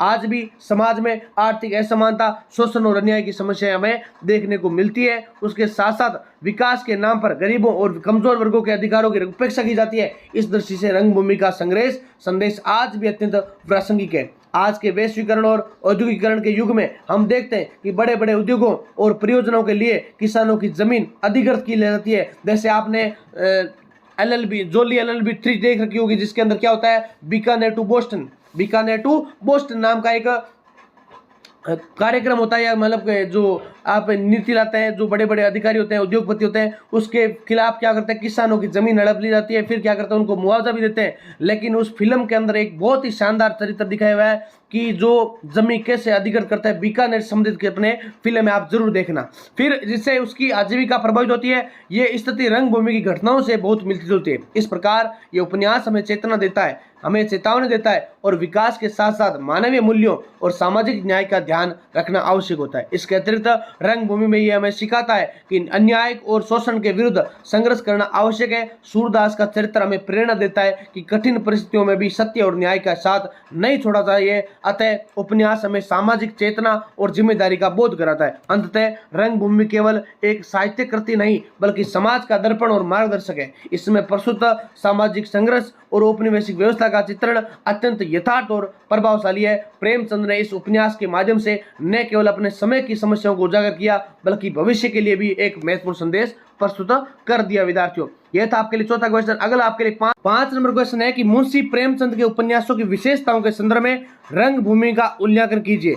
विद्यार्थियों, रंगभूमि हिंदी साहित्य की एक अत्यंत महत्वपूर्ण कृति है, जिसके माध्यम से मुंशी प्रेमचंद ने अपने उपन्यासकार व्यक्तित्व की प्रमुख विशेषताओं को सशक्त रूप में अभिव्यक्त किया। प्रेमचंद को हिंदी उपन्यास का सम्राट कहा जाता है, और उनके उपन्यासों में से जो विशेषताएं देखने को मिलती है, जैसे यथार्थवाद, सामाजिक सरोकार, मानवीय संवेदना, नैतिकता, ग्रामीण जीवन का चित्रण, सरल भाषा, उन सभी का उत्कृष्ट समन्वय रंगभूमि में दिखाई देता है। इस दृष्टि से रंगभूमि का उल्लेखन करते समय इन विशेषताओं के आलोक में उनका विश्लेषण करना आवश्यक माना गया है। फिर प्रेमचंद के उपन्यासों की सबसे बड़ी प्रमुख विशेषता यथार्थवाद है, और रंगभूमि उनका सशक्त उदाहरण है। इस उपन्यास में जीवन को किसी आदर्शवादी या कलात्मक रूप में नहीं, बल्कि उसकी वास्तविकता के साथ प्रस्तुत किया गया है। समाज में व्याप्त गरीबी, शोषण, अन्याय और असमानता का अत्यंत सजीव चित्रण किया गया है। सूरदास जैसे पात्र के माध्यम से लेखक ने उस वर्ग की पीड़ा को उजागर किया जो समाज में सबसे अधिक उपेक्षित और शोषित है। ये यथार्थवादी रंगभूमि की प्रतिभा प्रभावशाली बनाता है और पाठक को सोचने के लिए बाध्य करता है। फिर प्रेमचंद की दूसरी विशेषता यह है कि सामाजिक चेतना और सुधारवादी दृष्टिकोण। क्या है दूसरी विशेषता? यह है कि सामाजिक चेतना और सुधारवादी दृष्टिकोण है। उनके उपन्यास केवल मनोरंजन के लिए नहीं, बल्कि समाज को जागरूक करने और सुधार की दिशा में प्रेरित करने के लिए लिखे गए।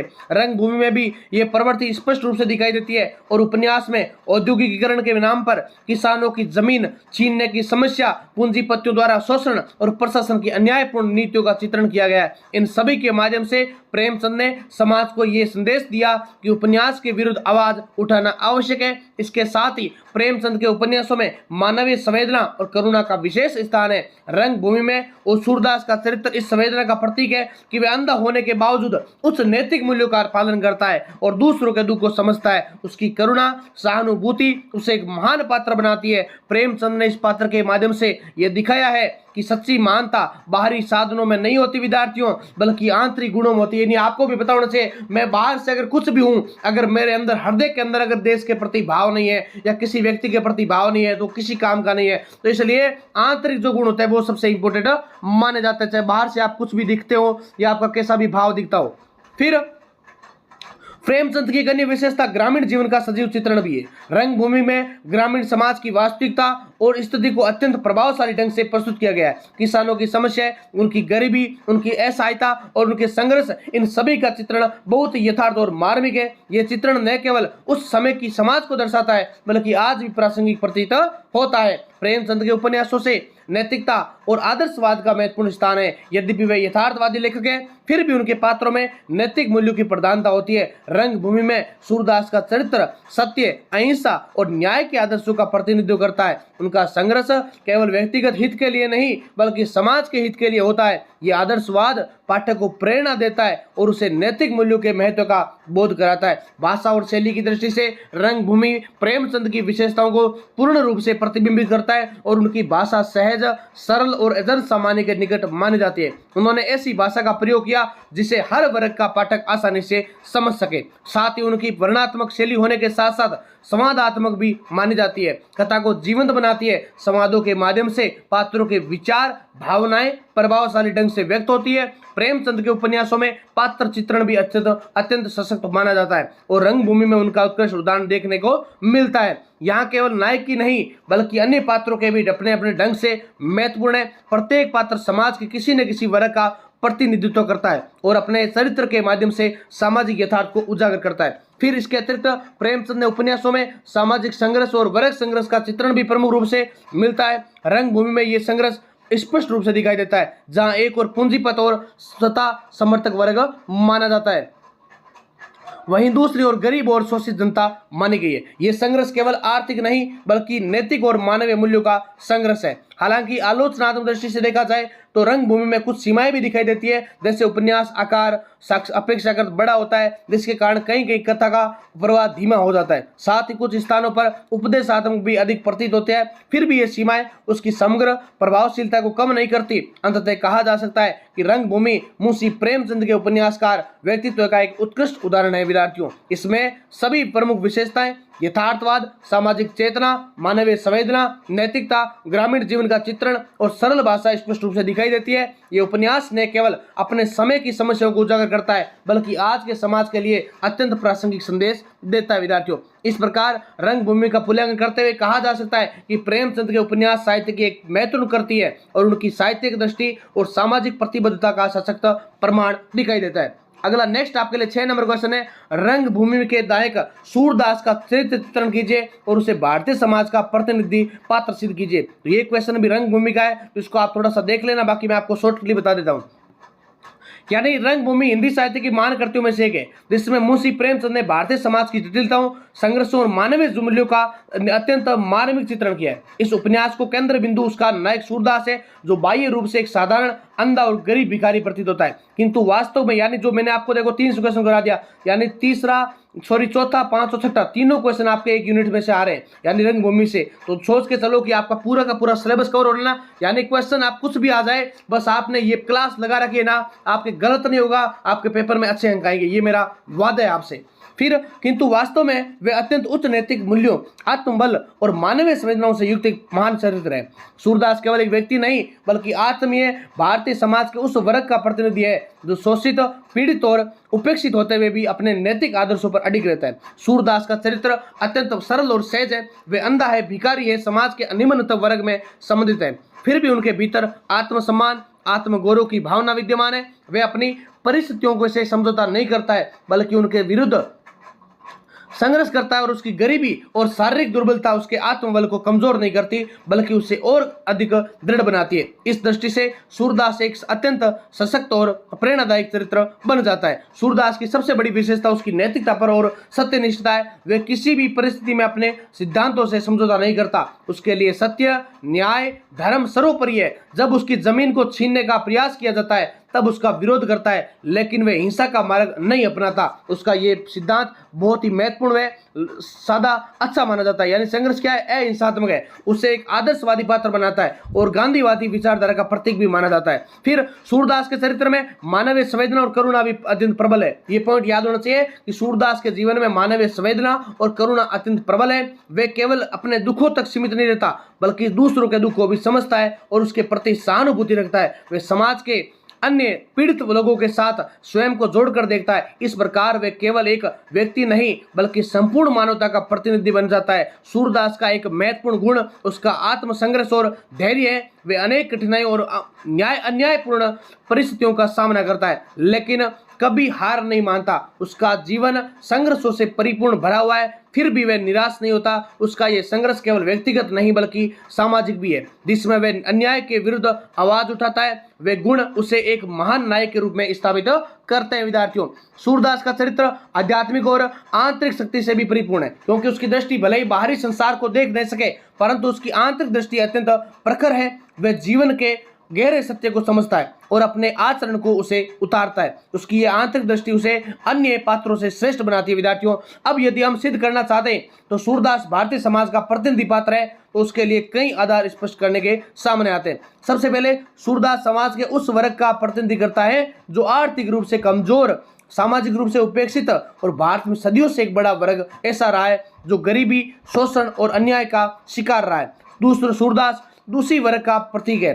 दूसरे सूरदास जो है वो भारतीय समाज के नैतिक और आध्यात्मिक मूल्यों का प्रतिनिधित्व करता है। यानी भारतीय संस्कृति में सत्य, अहिंसा, करुणा और धर्म को अत्यंत महत्वपूर्ण माना गया है। सूरदास इन सभी मूल्यों को अपने जीवन में अपनाता है, जिससे वे भारतीय समाज के आदर्श चरित्र का प्रतिनिधि बन जाता है। विद्यार्थियों, फिर तीसरा पॉइंट है कि सूरदास का संघर्ष भारतीय समाज के सामाजिक और आर्थिक संघर्षों को दर्शाता है। यानी औपनिवेशिक काल में भारतीय जनता को अनेक कारण के शोषण, अन्याय का सामना करना पड़ा और सूरदास का संघर्ष उसी ऐतिहासिक वास्तविकता को प्रतिबिंबित करता है। इसके अतिरिक्त सूरदास का चरित्र यह भी दर्शाता है कि भारतीय समाज में भले ही बाहरी रूप से कमजोर लगे हो लोग हो, परंतु उसके भीतर अद्भुत आत्मबल और नैतिक शक्ति इस्तेमाल होती है। यही विशेषता भारतीय समाज की पहचान बनती है। विद्यार्थियों, फिर नेक्स्ट आपको पता होना चाहिए अगला क्वेश्चन, अंततः कहा जा सकता है कि सूरदास रंगभूमि का केवल नायक नहीं है, बल्कि उसकी आत्मा है। उसका चरित्र उपन्यास को गहराई से प्रभावित करता है और वह नैतिक आदर्शों, संघर्षशीलता और मानवीय संवेदनाओं के कारण एक चरित्र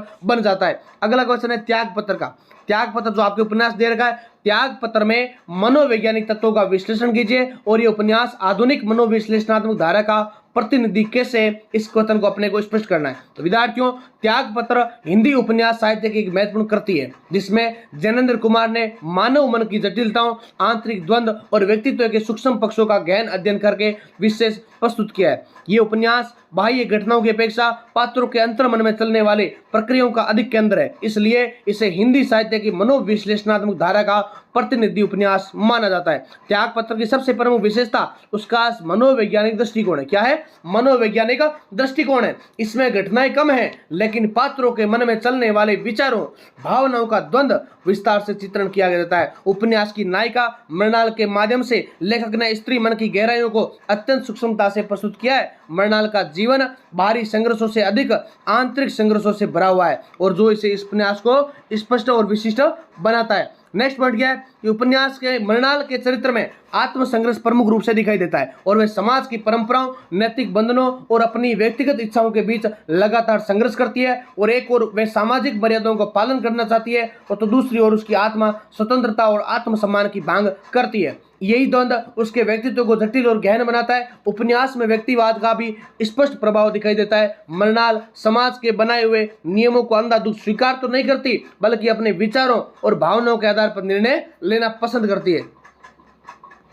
फिर ये प्रवृत्ति आधुनिक मनोविश्लेषणात्मक विचारधारा के अनुरूप है, जिसमें व्यक्ति के स्वतंत्र अस्तित्व और उसकी आंतरिक इच्छाओं को महत्व दिया जाता है। त्याग पत्र में अंतर्मुखता एक महत्वपूर्ण मनोवैज्ञानिक तत्व है। यानी मृणाल का चरित्र अंतर्मुखी है। मृणाल का चरित्र कैसा है? अंतर्मुखी है, जो उसके भीतर की दुनिया में अधिक जीती है और वह अपने विचारों, भावनाओं का गहन विश्लेषण करती है और अपने निर्णय और लेने का प्रयास करती है। यह अंतर्मुखता उसे समाज से अलग करती है, जिससे उसके जीवन में अकेलापन और तनाव उत्पन्न होता है। उपन्यास में मनोविश्लेषण की प्रवृत्ति भी स्पष्ट रूप से दिखाई देती है। लेखक ने पात्रों के व्यवहार के पीछे मानसिक कारणों को समझने का प्रयास किया और मृणाल के निर्णय और उसके बाहरी परिस्थितियों का परिणाम नहीं है, बल्कि उसके अवचेतन मन की चल रही, यानी जो मन होता है वो तीन प्रकार का होता है ना, चेतन मन, अचेतन मन और अवचेतन मन। ठीक है, तो अवचेतन मन में चल रही प्रक्रियाओं से प्रभावित होती है। विद्यार्थियों, फिर इस उपन्यास में स्त्री मनोविज्ञान का एक अत्यंत महत्वपूर्ण सजीव चित्रण भी है। मृणाल एक ऐसी स्त्री है जो अपने अस्तित्व को पहचानना चाहती है और समाज में अपनी स्वतंत्र पहचान बनाना चाहती है। उसका संघर्ष केवल व्यक्तिगत नहीं है, बल्कि सामाजिक भी है, जो स्त्री की स्थिति और उसकी समस्याओं को उजागर करती है। अब यदि हम देखें कि त्याग पत्र आधुनिक मनोविश्लेषणात्मक धारा का प्रतिनिधि कैसे है, तो इसके कई कारण सामने आते हैं। पहला कारण क्या है कि इस उपन्यास में बाहरी घटनाओं की अपेक्षा आंतरिक अनुभवों और मानसिक प्रक्रियाओं को अधिक महत्व दिया गया है। ये आधुनिक उपन्यास की एक प्रमुख विशेषता है। दूसरा, इसमें पात्रों के अंतर्मन का विश्लेषण किया गया। क्या किया गया? पात्रों के अंतर्मन का विश्लेषण किया गया। लेखक ने यह दिखाया कि मनुष्य का व्यवहार केवल बाहरी परिस्थितियों से निर्धारित नहीं होता, बल्कि उसके मन के भीतर चलने वाले विचारों और भावनाओं से प्रभावित किया जाता है। तीसरा, इस उपन्यास में चेतना प्रवाह यानी क्या होता है? चेतना प्रवाह की झलक भी देखने को मिलती है, जहां पात्र के विचार बिना किसी क्रम के प्रभावित होते हैं। इससे पाठक को पात्र के मन की वास्तविक स्थिति का अनुभव होता है। चौथे, इसमें नैतिक मूल्यों का पुनर्मूल्यांकन किया गया है। क्या किया गया है? नैतिक मूल्यों का पुनर्मूल्यांकन किया गया है, जो पारंपरिक नैतिकता को चुनौती दी गई है और व्यक्ति की स्वतंत्रता को महत्व दिया गया है। ये आधुनिक विचारधारा की विशेषता है। हालांकि इस उपन्यास की एक आलोचना यह भी है कि अत्यधिक मनोविज्ञान विश्लेषण के कारण ये कभी कभी जटिल और दुरूह हो जाता है, जिससे सामान्य पाठक के लिए इसे समझना कठिन हो सकता है। फिर भी ये साहित्य की साहित्यिक महत्ता को कम नहीं करता है।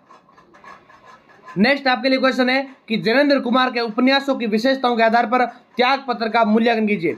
तो साथियों, जैनेंद्र कुमार हिंदी साहित्य के उन उपन्यासकारों में से एक है जिन्होंने उपन्यास विधा को बाह्य यथार्थ से हटाकर आंतरिक मनोवैज्ञानिक यथार्थ की ओर मोड़ा था। वे मुंशी प्रेमचंद की परंपरा से आगे बढ़ते हुए समाज के बाहरी चित्रण के साथ स्थान पर व्यक्ति के मन, चेतना, द्वंद्व, आत्मसंघर्ष के केंद्र में देखते हैं। जैनेंद्र के उपन्यासों में मनोविश्लेषण, व्यक्तिवाद, नैतिकता का पुनर्मूल्यांकन और स्त्री स्वतंत्रता जैसे तत्व प्रमुख रूप से उभरते हैं। इन्हीं विशेषताओं का उत्कृष्ट उदाहरण उनका प्रसिद्ध उपन्यास त्यागपत्र है, जिसमें नायिका मृणाल के माध्यम से व्यक्ति की स्वतंत्रता, स्त्री स्वाभिमान और समाज के बंधनों के विरुद्ध विद्रोह के अत्यंत मार्मिक रूप से प्रस्तुत किया गया है।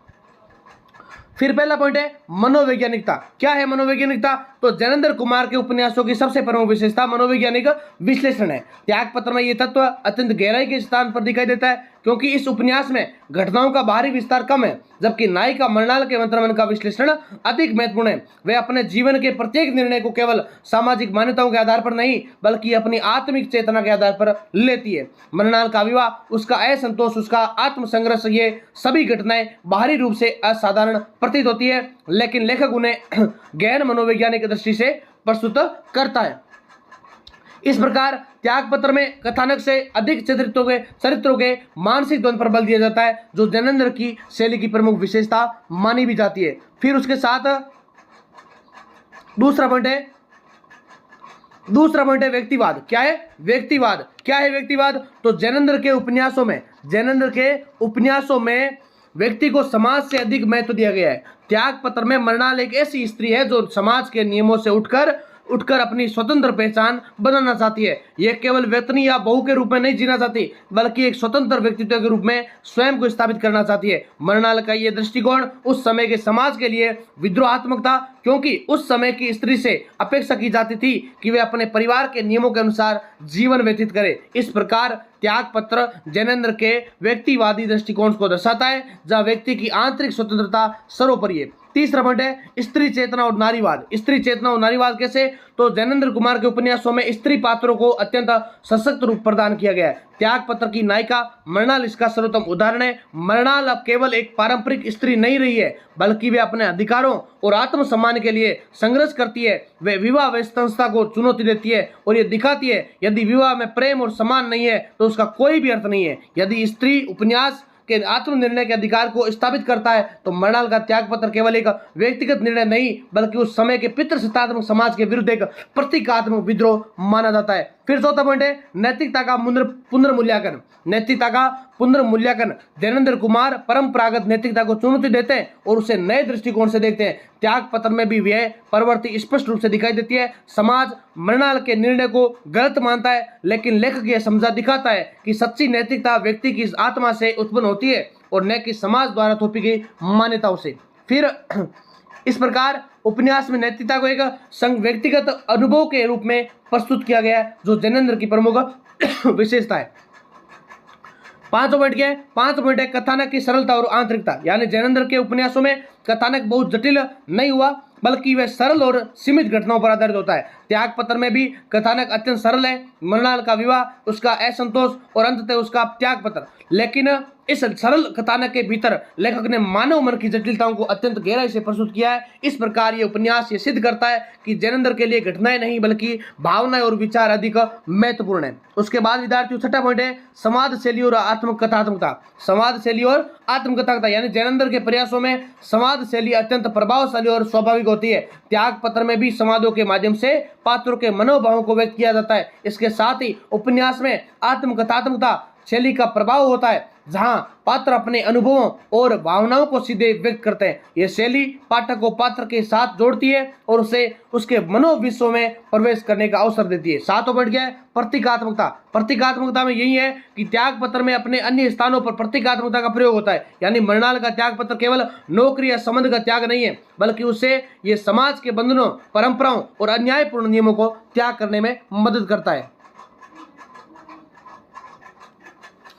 10 नंबर क्वेश्चन है, अनाम दास का पोथा का दार्शनिक एवं सांस्कृतिक विश्लेषण कीजिए।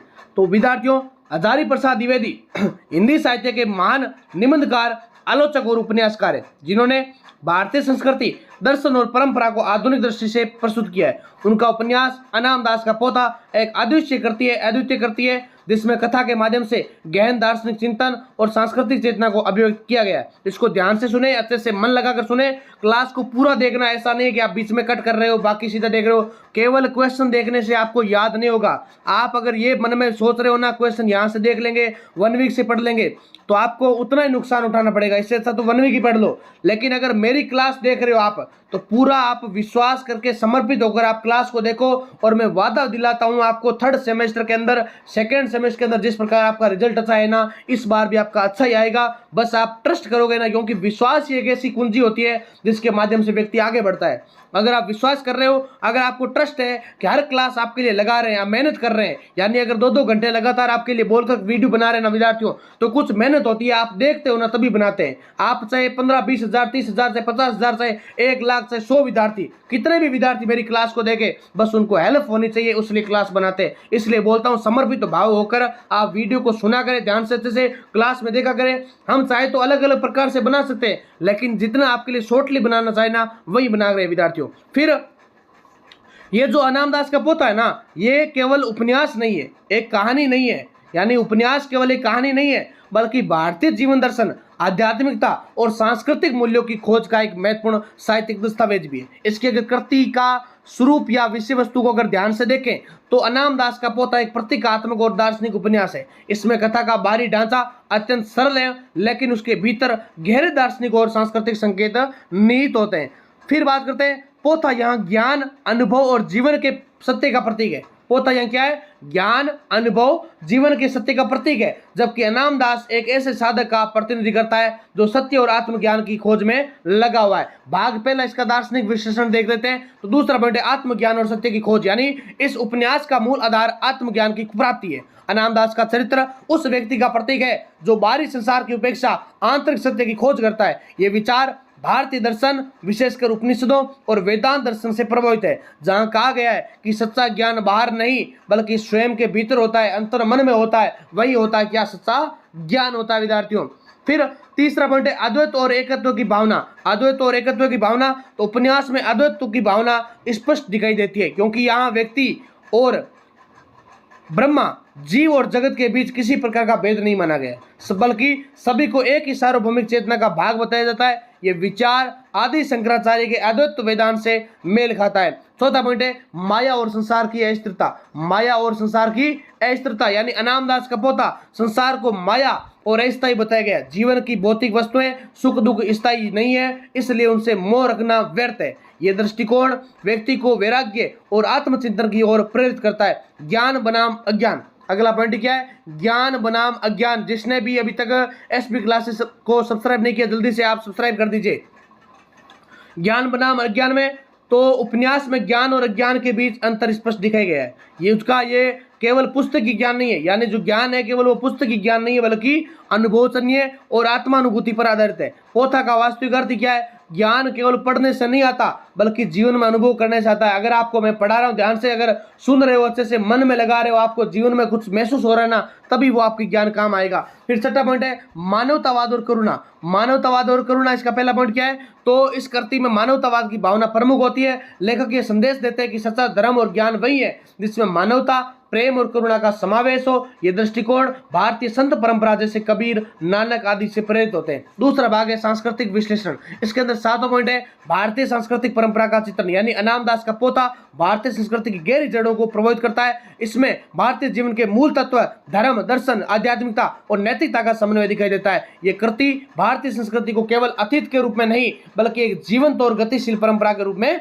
प्रस्तुत करती है। अगला 8 नंबर पॉइंट क्या विद्यार्थियों, लोक और शास्त्र का समन्वय। लोक और शास्त्र का समन्वय यानी उपन्यास में केवल लोक जीवन और शास्त्रीय ज्ञान का सुंदर मेल होता है। एक और उसमें दार्शनिक गहराई है तो दूसरी ओर लोक जीवन की सरलता और सहजता भी है। यह समन्वय भारतीय संस्कृति की विशेषता है जहां उच्च और सामान्य दोनों का संतुलन पाया जाता है। नेक्स्ट आपके लिए बात करते हैं गुरु शिष्य परंपरा। 9 नंबर पॉइंट है गुरु शिष्य परंपरा, यानी भारतीय संस्कृति में गुरु शिष्य संबंध विशेष महत्व है और ये उपन्यास भी इस परंपरा को दर्शाता है। ज्ञान का संप्रेषण केवल पुस्तकों में नहीं है बल्कि गुरु के मार्गदर्शन और अनुभव से होता है। ये परंपरा भारतीय शिक्षा और संस्कृति की एक महत्वपूर्ण धरोहर है। 10वां पॉइंट है धार्मिक सहिष्णुता और समन्वय, यानी उपन्यास अनामदास का पोता में किसी एक धर्म या संप्रदाय को विशेष महत्व नहीं दिया गया है बल्कि सभी धर्मों के मूल में एक ही सत्य को स्वीकार किया गया है। नेक्स्ट आपके लिए पॉइंट क्या है, 11 नंबर पॉइंट है नैतिक मूल्यों की स्थापना।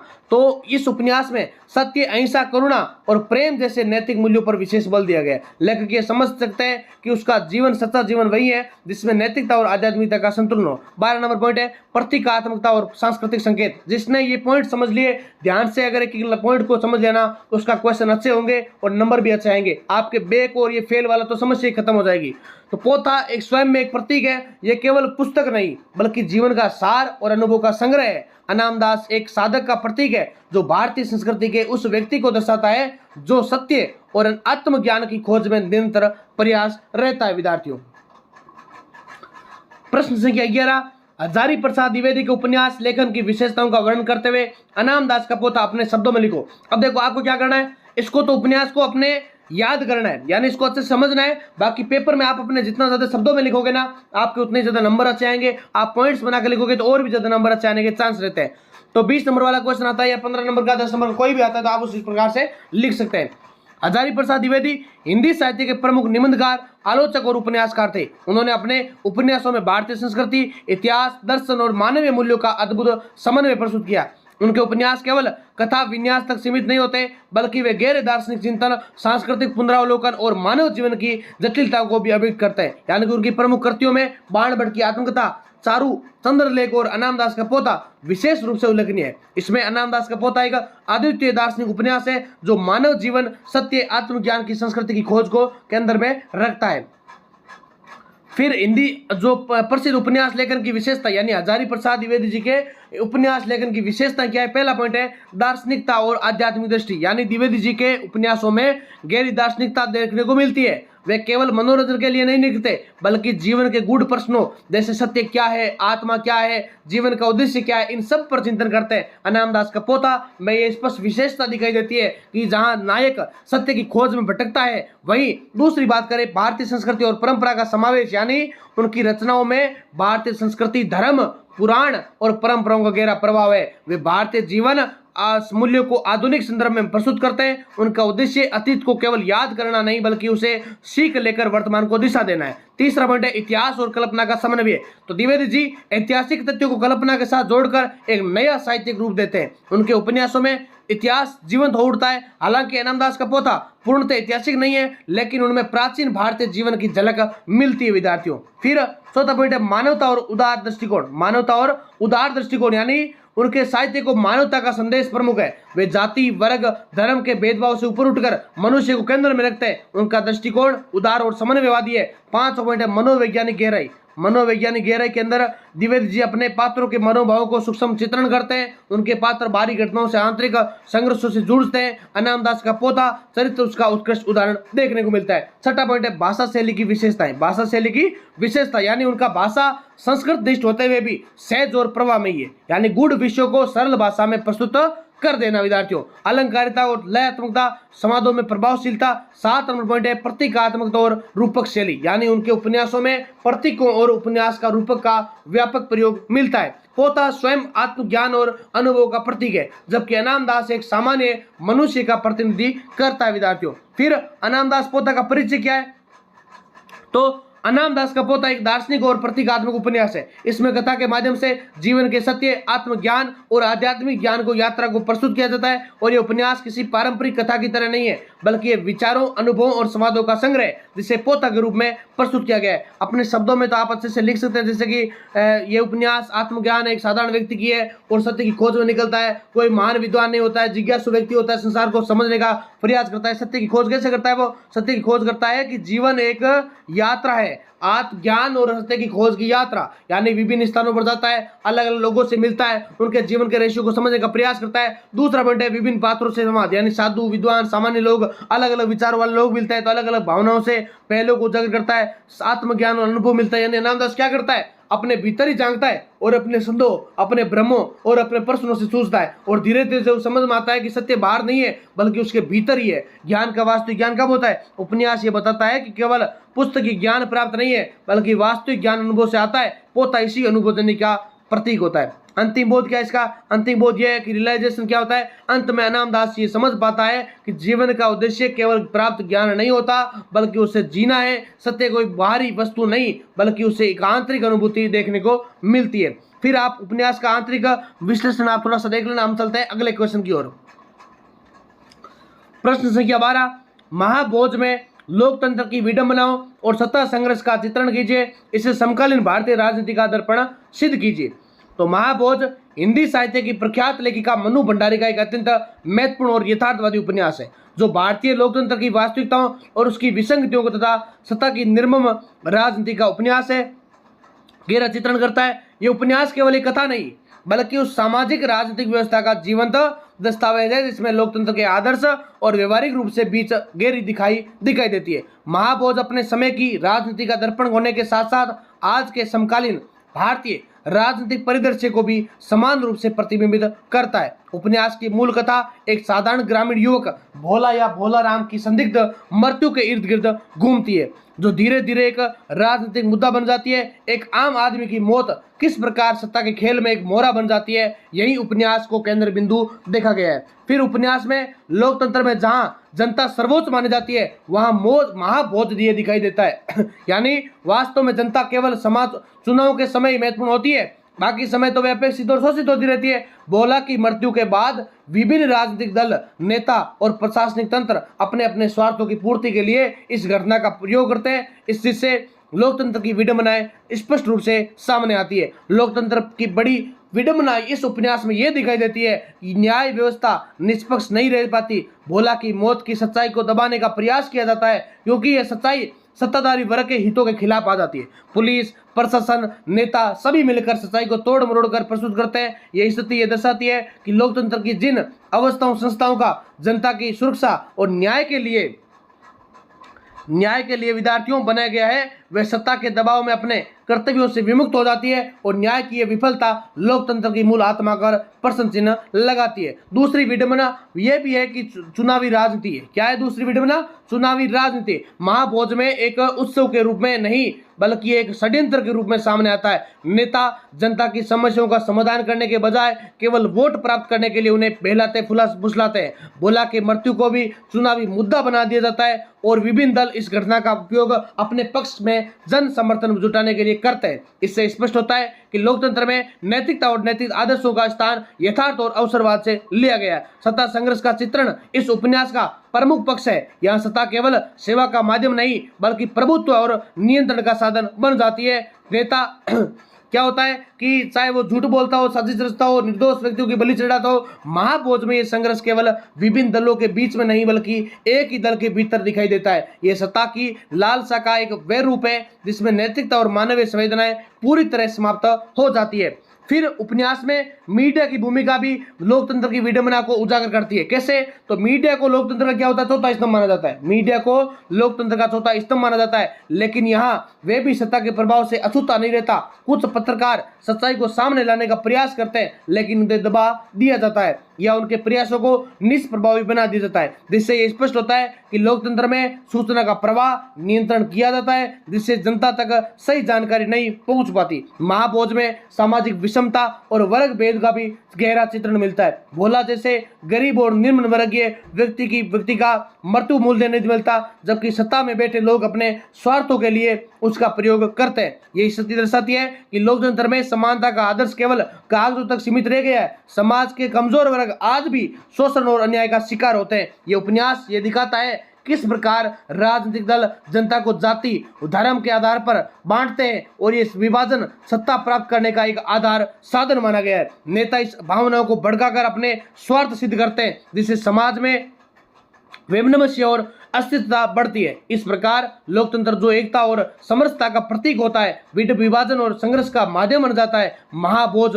को समकालीन भारतीय राजनीति का दर्पण इसलिए कहा जाता है क्योंकि इसमें वर्णित घटनाएं परिस्थितियां आज भी हमारे समाज में देखने को मिलती है। आज भी अनेक घटनाएं ऐसी होती है जहां किसी की व्यक्ति मृत्यु या कोई भी सामाजिक घटना राजनीतिक मुद्दा बन जाती है और उसके माध्यम से क्या होता है, सत्ता की राजनीति खेली जाती है। चुनाव के समय वादों की भरमार, सत्ता में आने वाले पक्षों की उपेक्षा, भ्रष्टाचार, प्रशासनिक तंत्र की निष्क्रियता, ये सभी आज भी भारतीय राजनीति का हिस्सा मानी जाती है। उपन्यास ये संकेत करता है कि लोकतंत्र केवल व्यवस्था नहीं बल्कि एक व्यक्ति मूल्य है जिसे जीवंत रखने के लिए ईमानदारी, पारदर्शिता और उत्तरदायित्व की आवश्यकता मानी गई है। जब ये तत्व समाप्त हो जाते हैं तो लोकतंत्र केवल एक ढांचा बनकर रह जाता है, जिससे वास्तविकता सत्ता कुछ लोगों के हाथों में केंद्रित होती है। महाभोज इसी सच्चाई को उजागर करता है। अंततः कहा जा सकता है कि महाभोज भारतीय लोकतंत्र की कमजोरियों, उसकी विडंबनाओं और सत्ता संघर्ष की क्रूर सच्चाई को उजागर करने वाला एक सशक्त उपन्यास है। यह न केवल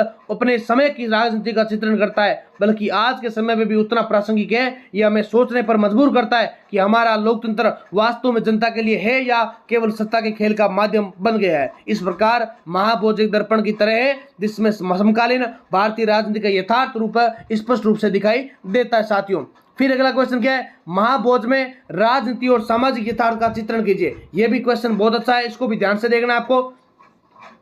तो महाभोज हिंदी साहित्य की प्रमुख लेखिका मनु भंडारी का मैंने आपको बता दिया। फिर यही चलता करते हैं सीधे कि जिसमें भारतीय लोकतंत्र की जमीनी सच्चाइयों, सत्ता व्यवस्था की विडंबनाओं और समाज के वंचित वर्गों के शोषण का अत्यंत यथार्थ चित्रण मिलता है। ये कृति राजनीति और सामाजिक यथार्थ के अंतर संबंध को उजागर करते हुए ये दिखाती है कि किस प्रकार सत्ता और समाज एक दूसरे को प्रभावित करते हैं। यदि सबसे पहले महाभोज में राजनीति के स्वरूप का विश्लेषण करें तो यह स्पष्ट होता है कि उपन्यास में राजनीति सेवा या लोक कल्याण के माध्यम से न होकर सत्ता प्राप्ति का साधन बन गई है। भोला जैसे एक साधारण युवक की मृत्यु जो सामान्यतः एक सामाजिक घटना हो सकती है, उसे राजनीतिक मुद्दा बना दिया जाता है। विभिन्न राजनीतिक दल नेता इस घटना का उपयोग अपने अपने हितों के लिए करते हैं। इससे यह स्पष्ट होता है कि राजनीति में नैतिकता का ह्रास हो चुका है और संवेदना सत्ता के आगे गौण हो गई है। चुनावी राजनीति का चित्रण भी अत्यंत तीखे व्यंग्य के साथ किया गया है। यहाँ जनता को केवल वोट बैंक के रूप में देखा जाता है। नेता जनता के दुख दर्द से जुड़ाव के बजाय केवल चुनाव जीतने के लिए योजनाएं बनाते हैं, झूठे वादे करते हैं और भावनाओं को भड़काते हैं। सत्ता संघर्ष महाभोज एक केंद्रीय तत्व है। उपन्यास में यह संघर्ष केवल विभिन्न दलों के बीच ही नहीं बल्कि एक ही दल के भीतर चलता है। सत्ता की लालसा इतनी प्रबल है कि इनके लिए नेता किसी भी हद तक जाने को तैयार रहते हैं, चाहे वे झूठ, षड्यंत्र, हदमन या हिंसा ही क्यों न हो। इस संघर्ष में आम जनता भूमिका नहीं होती बल्कि ये केवल मोहरा बनकर रह जाता है। प्रशासनिक तंत्र जैसे पुलिस और अधिकारी भी सत्ता के दबाव में काम करते हैं, जिससे न्याय व्यवस्था निष्पक्ष नहीं रह पाती। भोला की मृत्यु की सच्चाई को दबाने का प्रयास इसी सत्ता संरचना की विफलता को दर्शाता है। अब यदि सामाजिक यथार्थ की बात करें तो महाभोज समाज के उस वर्ग को सामने लाता है जो सबसे पहले अधिक शोषित और उपेक्षित होता है। ग्रामीण जीवन, गरीबी, अशिक्षा, जातिगत भेदभाव, सामाजिक विषमता का यथार्थ चित्रण इस उपन्यास में दिखता है। भोला एक ऐसे वर्ग का प्रतिनिधि है जिसकी आवाज सत्ता तक नहीं पहुंचती। उसकी मृत्यु के बाद भी अपने परिवार को न्याय नहीं मिलता बल्कि वे अधिक पीड़ा झेलते हुए इस स्थिति तथ्य को उजागर करती है कि समाज में समानता, न्याय केवल आदर्श है, वास्तविकता में नहीं है। विद्यार्थियों आशा कर रहा हूं कि आपको क्लास अच्छी लग रही है और आपने कंटिन्यू क्लास को देखा है। इस अपने बीए 4th सेमेस्टर के जो हिंदी साहित्य है उसका अंतिम क्वेश्चन, मनु भंडारी का अंतिम क्वेश्चन दीर्घोत्तरात्मक, क्योंकि मैंने इससे पहले आपको सारे का सारा कवर करवा दिया। ये लास्ट क्वेश्चन आप अच्छे से देख लें, ध्यान से देख लें। बाकी मेरा वादा है इनसे बाहर नहीं जाएंगे, आप बस विश्वास करके क्लास को देखेंगे ना तो आपके बेस्ट अंक आएंगे। मनु भंडारी के उपन्यास लेखन की विशेषताओं के संदर्भ में महाभोज का मूल्यांकन करना है अपने को। तो मनु भंडारी हिंदी साहित्य की अग्रणी कथाकारों में से एक होती है, जिन्होंने अपने उपन्यासों में मध्यम वर्गीय जीवन, स्त्री चेतना, सामाजिक यथार्थ और बदलती राजनीतिक परिस्थितियों का अत्यंत सजीव चित्रण किया है। उनके उपन्यास लेखन की सबसे बड़ी विशेषता यह है कि जीवन की जटिलताओं को सरल, सहज और प्रभावशाली भाषा में प्रस्तुत करती है। महाभोज उनके उपन्यास साहित्य का एक ऐसा प्रतिनिधि उदाहरण है जिसमें उनकी सभी प्रमुख विशेषताएं सशक्त रूप से उभर कर सामने आती है। महाभोज केवल एक राजनीतिक उपन्यास नहीं है, बल्कि ये भारतीय लोकतंत्र, सामाजिक विषमता और मानवीय संवेदनाओं का बहुआयामी चित्रण है। इस उपन्यास के माध्यम से मनु भंडारी ने यह सिद्ध किया कि साहित्य समाज का दर्पण ही नहीं, बल्कि उसकी आलोचना करने वाले माध्यम भी देखने को मिलते हैं। अगला पॉइंट है मनु भंडारी के उपन्यास लेखन की प्रमुख विशेषताएं और महाभोज का मूल्यांकन। पहला पॉइंट क्या है? यथार्थवाद की सशक्त अभिव्यक्ति। यानी मनु भंडारी के लेखन की सबसे प्रमुख विशेषता उनका आदर्श यथार्थवाद है। वे समाज की सच्चाइयों को बिना किसी आडंबर के प्रस्तुत करती है। महाभोज में ग्रामीण जीवन, राजनीति, प्रशासन और जनता के बीच के संबंधों को अत्यंत वास्तविक रूप से प्रस्तुत करती है। उसके बाद में भोला की मृत्यु और उसकी याद की घटनाएं किसी काल्पनिक संसार की नहीं लगती, बल्कि हमारे आसपास घटित होने वाली घटनाओं को भी प्रतिबिंबित करती है। यह यथार्थवाद पाठक को झकझोर करता है और उसे सोचने पर मजबूर करता है कि लोकतंत्र के नाम पर समाज में क्या क्या हो रहा है। दूसरा पॉइंट है सामाजिक सरोकार और जनपक्षधरता। सामाजिक सरोकार और जनपक्षधरता यानी मनु भंडारी के उपन्यासों में समाज के कमजोर, शोषित और उपेक्षित वर्गों के प्रति गहरी संवेदना मिलती है। महाभोज में भी भोला और उसका परिवार उस वर्ग का प्रतिनिधित्व करता है। उसकी आवाज अक्सर दबा दी जाती है। लेखिका ने यह दिखाया कि किस प्रकार सत्ता और समाज मिलकर इन दोनों का शोषण करते हैं। ये पक्षधरता उनके लेखन को मानवीय और संवेदनशील बनाती है। तीसरा पॉइंट है राजनीतिक चेतना और सत्ता की आलोचना। राजनीतिक चेतना और सत्ता की आलोचना यानी उनकी रचनाओं में राजनीति के प्रति गहरी समझ और आलोचनात्मक दृष्टिकोण देखने को मिलता है। यानी महाभोज में सत्ता संघर्ष, चुनावी राजनीति, भ्रष्टाचार, प्रशासनिक तंत्र की निष्क्रियता का अत्यंत तीखा चित्रण मिलता है। यह उपन्यास ये स्पष्ट करता है कि राजनीति किस प्रकार की नैतिक मूल्यों से भटककर केवल सत्ता प्राप्ति का माध्यम बन गई है। इस प्रकार ये उपन्यास मनु भंडारी की राजनीतिक चेतना का उत्कृष्ट उदाहरण है। सरल, सहज और प्रभावशाली भाषा शैली। चौथा पॉइंट है सरल, सहज और प्रभावशाली भाषा शैली। तो मनु भंडारी की भाषा अत्यंत सरल और सहज और संप्रेक्षणीय है, क्योंकि महाभोज में उन्होंने जटिल राजनीतिक और सामाजिक विषयों को बहुत स्पष्ट और प्रभावशाली ढंग से प्रस्तुत किया है। उनकी भाषा में कहीं भी अनावश्यक अलंकरण या कठिनता नहीं है, जिससे पाठक आसानी से कथा में जुड़ जाता है। उनकी लेखन शैली की सबसे बड़ी ताकत यह भी है। और पांचों पॉइंट है मनोवैज्ञानिक गहराई और चरित्र चित्रण। मनोवैज्ञानिक गहराई और चरित्र चित्रण यानी उनके उपन्यासों में पात्र केवल घटनाओं के माध्यम से नहीं होते, बल्कि वे जीवंत और संवेदनशील होते हैं। महाभोज में प्रत्येक पात्र, चाहे वे नेता हो, पत्रकार हो या आम नागरिक हो, अपने अपने मनोभावों और परिस्थितियों के साथ प्रस्तुत होता है। पात्रों के आंतरिक द्वंद्व, भय, स्वार्थ और संवेदनाएं बहुत ही सूक्ष्मता से चित्रित की गई है। इससे उपन्यास में गहराई और प्रभावशीलता बढ़ जाती है। छठा पॉइंट है स्त्री दृष्टि और संवेदनशीलता। स्त्री दृष्टि और संवेदनशीलता, इसके अंदर क्या पता होना चाहिए कि मनु भंडारी के लेखन में स्त्री चेतना और स्त्री दृष्टि का विशेष स्थान है। यानी महाभोज में भले ही मुख्य कथा राजनीति के इर्द गिर्द घूमती हो, लेकिन उसमें स्त्री पात्रों के माध्यम से समाज में स्त्रियों की स्थिति और उनकी पीड़ा का संकेत मिलता है। यह उनके लेखन की संवेदनशीलता को दर्शाता है। सातों बढ़ गए व्यंग्यात्मकता और विडंबना का चित्रण। यानी ये लेखन में व्यंग्य और विडंबना का अद्भुत समन्वय मिलता है। महाभोज शीर्षक ही अपने आप में एक गहरी विडंबना का व्यक्त करता है, जहां लोकतंत्र के नाम पर सत्ता का भोज चल रहा हो और आम जनता उसका शिकार कर रही है। लेखिका ने इस विडंबना को अत्यंत प्रभावी ढंग से प्रस्तुत किया है। आठवां पॉइंट है समकालीनता और प्रासंगिकता। यानी मनु भंडारी के उपन्यास अपने समय की समस्याओं को उठाते हैं, जिससे वे अत्यंत प्रासंगिक बन जाते हैं। महाभोज आज भी उतना ही प्रासंगिक है जितना अपने समय में था, क्योंकि इसमें चित्रित राजनीतिक और सामाजिक समस्याएं आज भी विद्यमान है। इसका उपसार, इसका निष्कर्ष क्या है, यानी लास्ट पॉइंट हम पढ़ने वाले विद्यार्थियों इस क्लास का, अंततः कहा जा सकता है कि महाभोज मनु भंडारी के उपन्यास लेखन की सभी प्रमुख विशेषताओं का समग्र और सशक्त उदाहरण है। इसमें यथार्थवाद, सामाजिक संवेदना, राजनीतिक चेतना, सरल भाषा, मनोवैज्ञानिक गहराई और व्यंग्य सभी का संतुलित समावेश देखने को मिलता है। ये उपन्यास न केवल साहित्यिक दृष्टि से महत्वपूर्ण है, बल्कि हमें समाज, राजनीति के वास्तविक स्वरूप को समझने का अवसर भी प्रदान करता है। इस प्रकार महाभोज मनु भंडारी की रचनात्मक प्रतिभा का उत्कृष्ट उदाहरण होने के साथ साथ भारतीय लोकतंत्र की गहरी समीक्षा भी प्रस्तुत करता है। तो ये थी विद्यार्थियों आपके लिए हिंदी साहित्य की एक महामैराथन क्लास, जिसके अंदर हमने 1.5 घंटे के अंदर पूरा का पूरा साहित्य कवर कर दिया, यानी उपन्यास साहित्य जो आपके सिलेबस के अंदर है हमने इस क्लास के पूरा कर दिया विद्यार्थियों। तो सभी विद्यार्थी इस क्लास को लाइक करते रहे, शेयर करते रहे, ताकि हर विद्यार्थी को पहुंच सके। आपके जितने भी कॉलेज के ग्रुप हैं, आपके जितने भी साथी जुड़े हुए हैं, यानी जो आपको लिंक भेज रखी है, बस आप यहां से शेयर करें ताकि हिंदी साहित्य की क्लास या कोई भी क्लास है आप हर विद्यार्थी तक पहुंचा सके।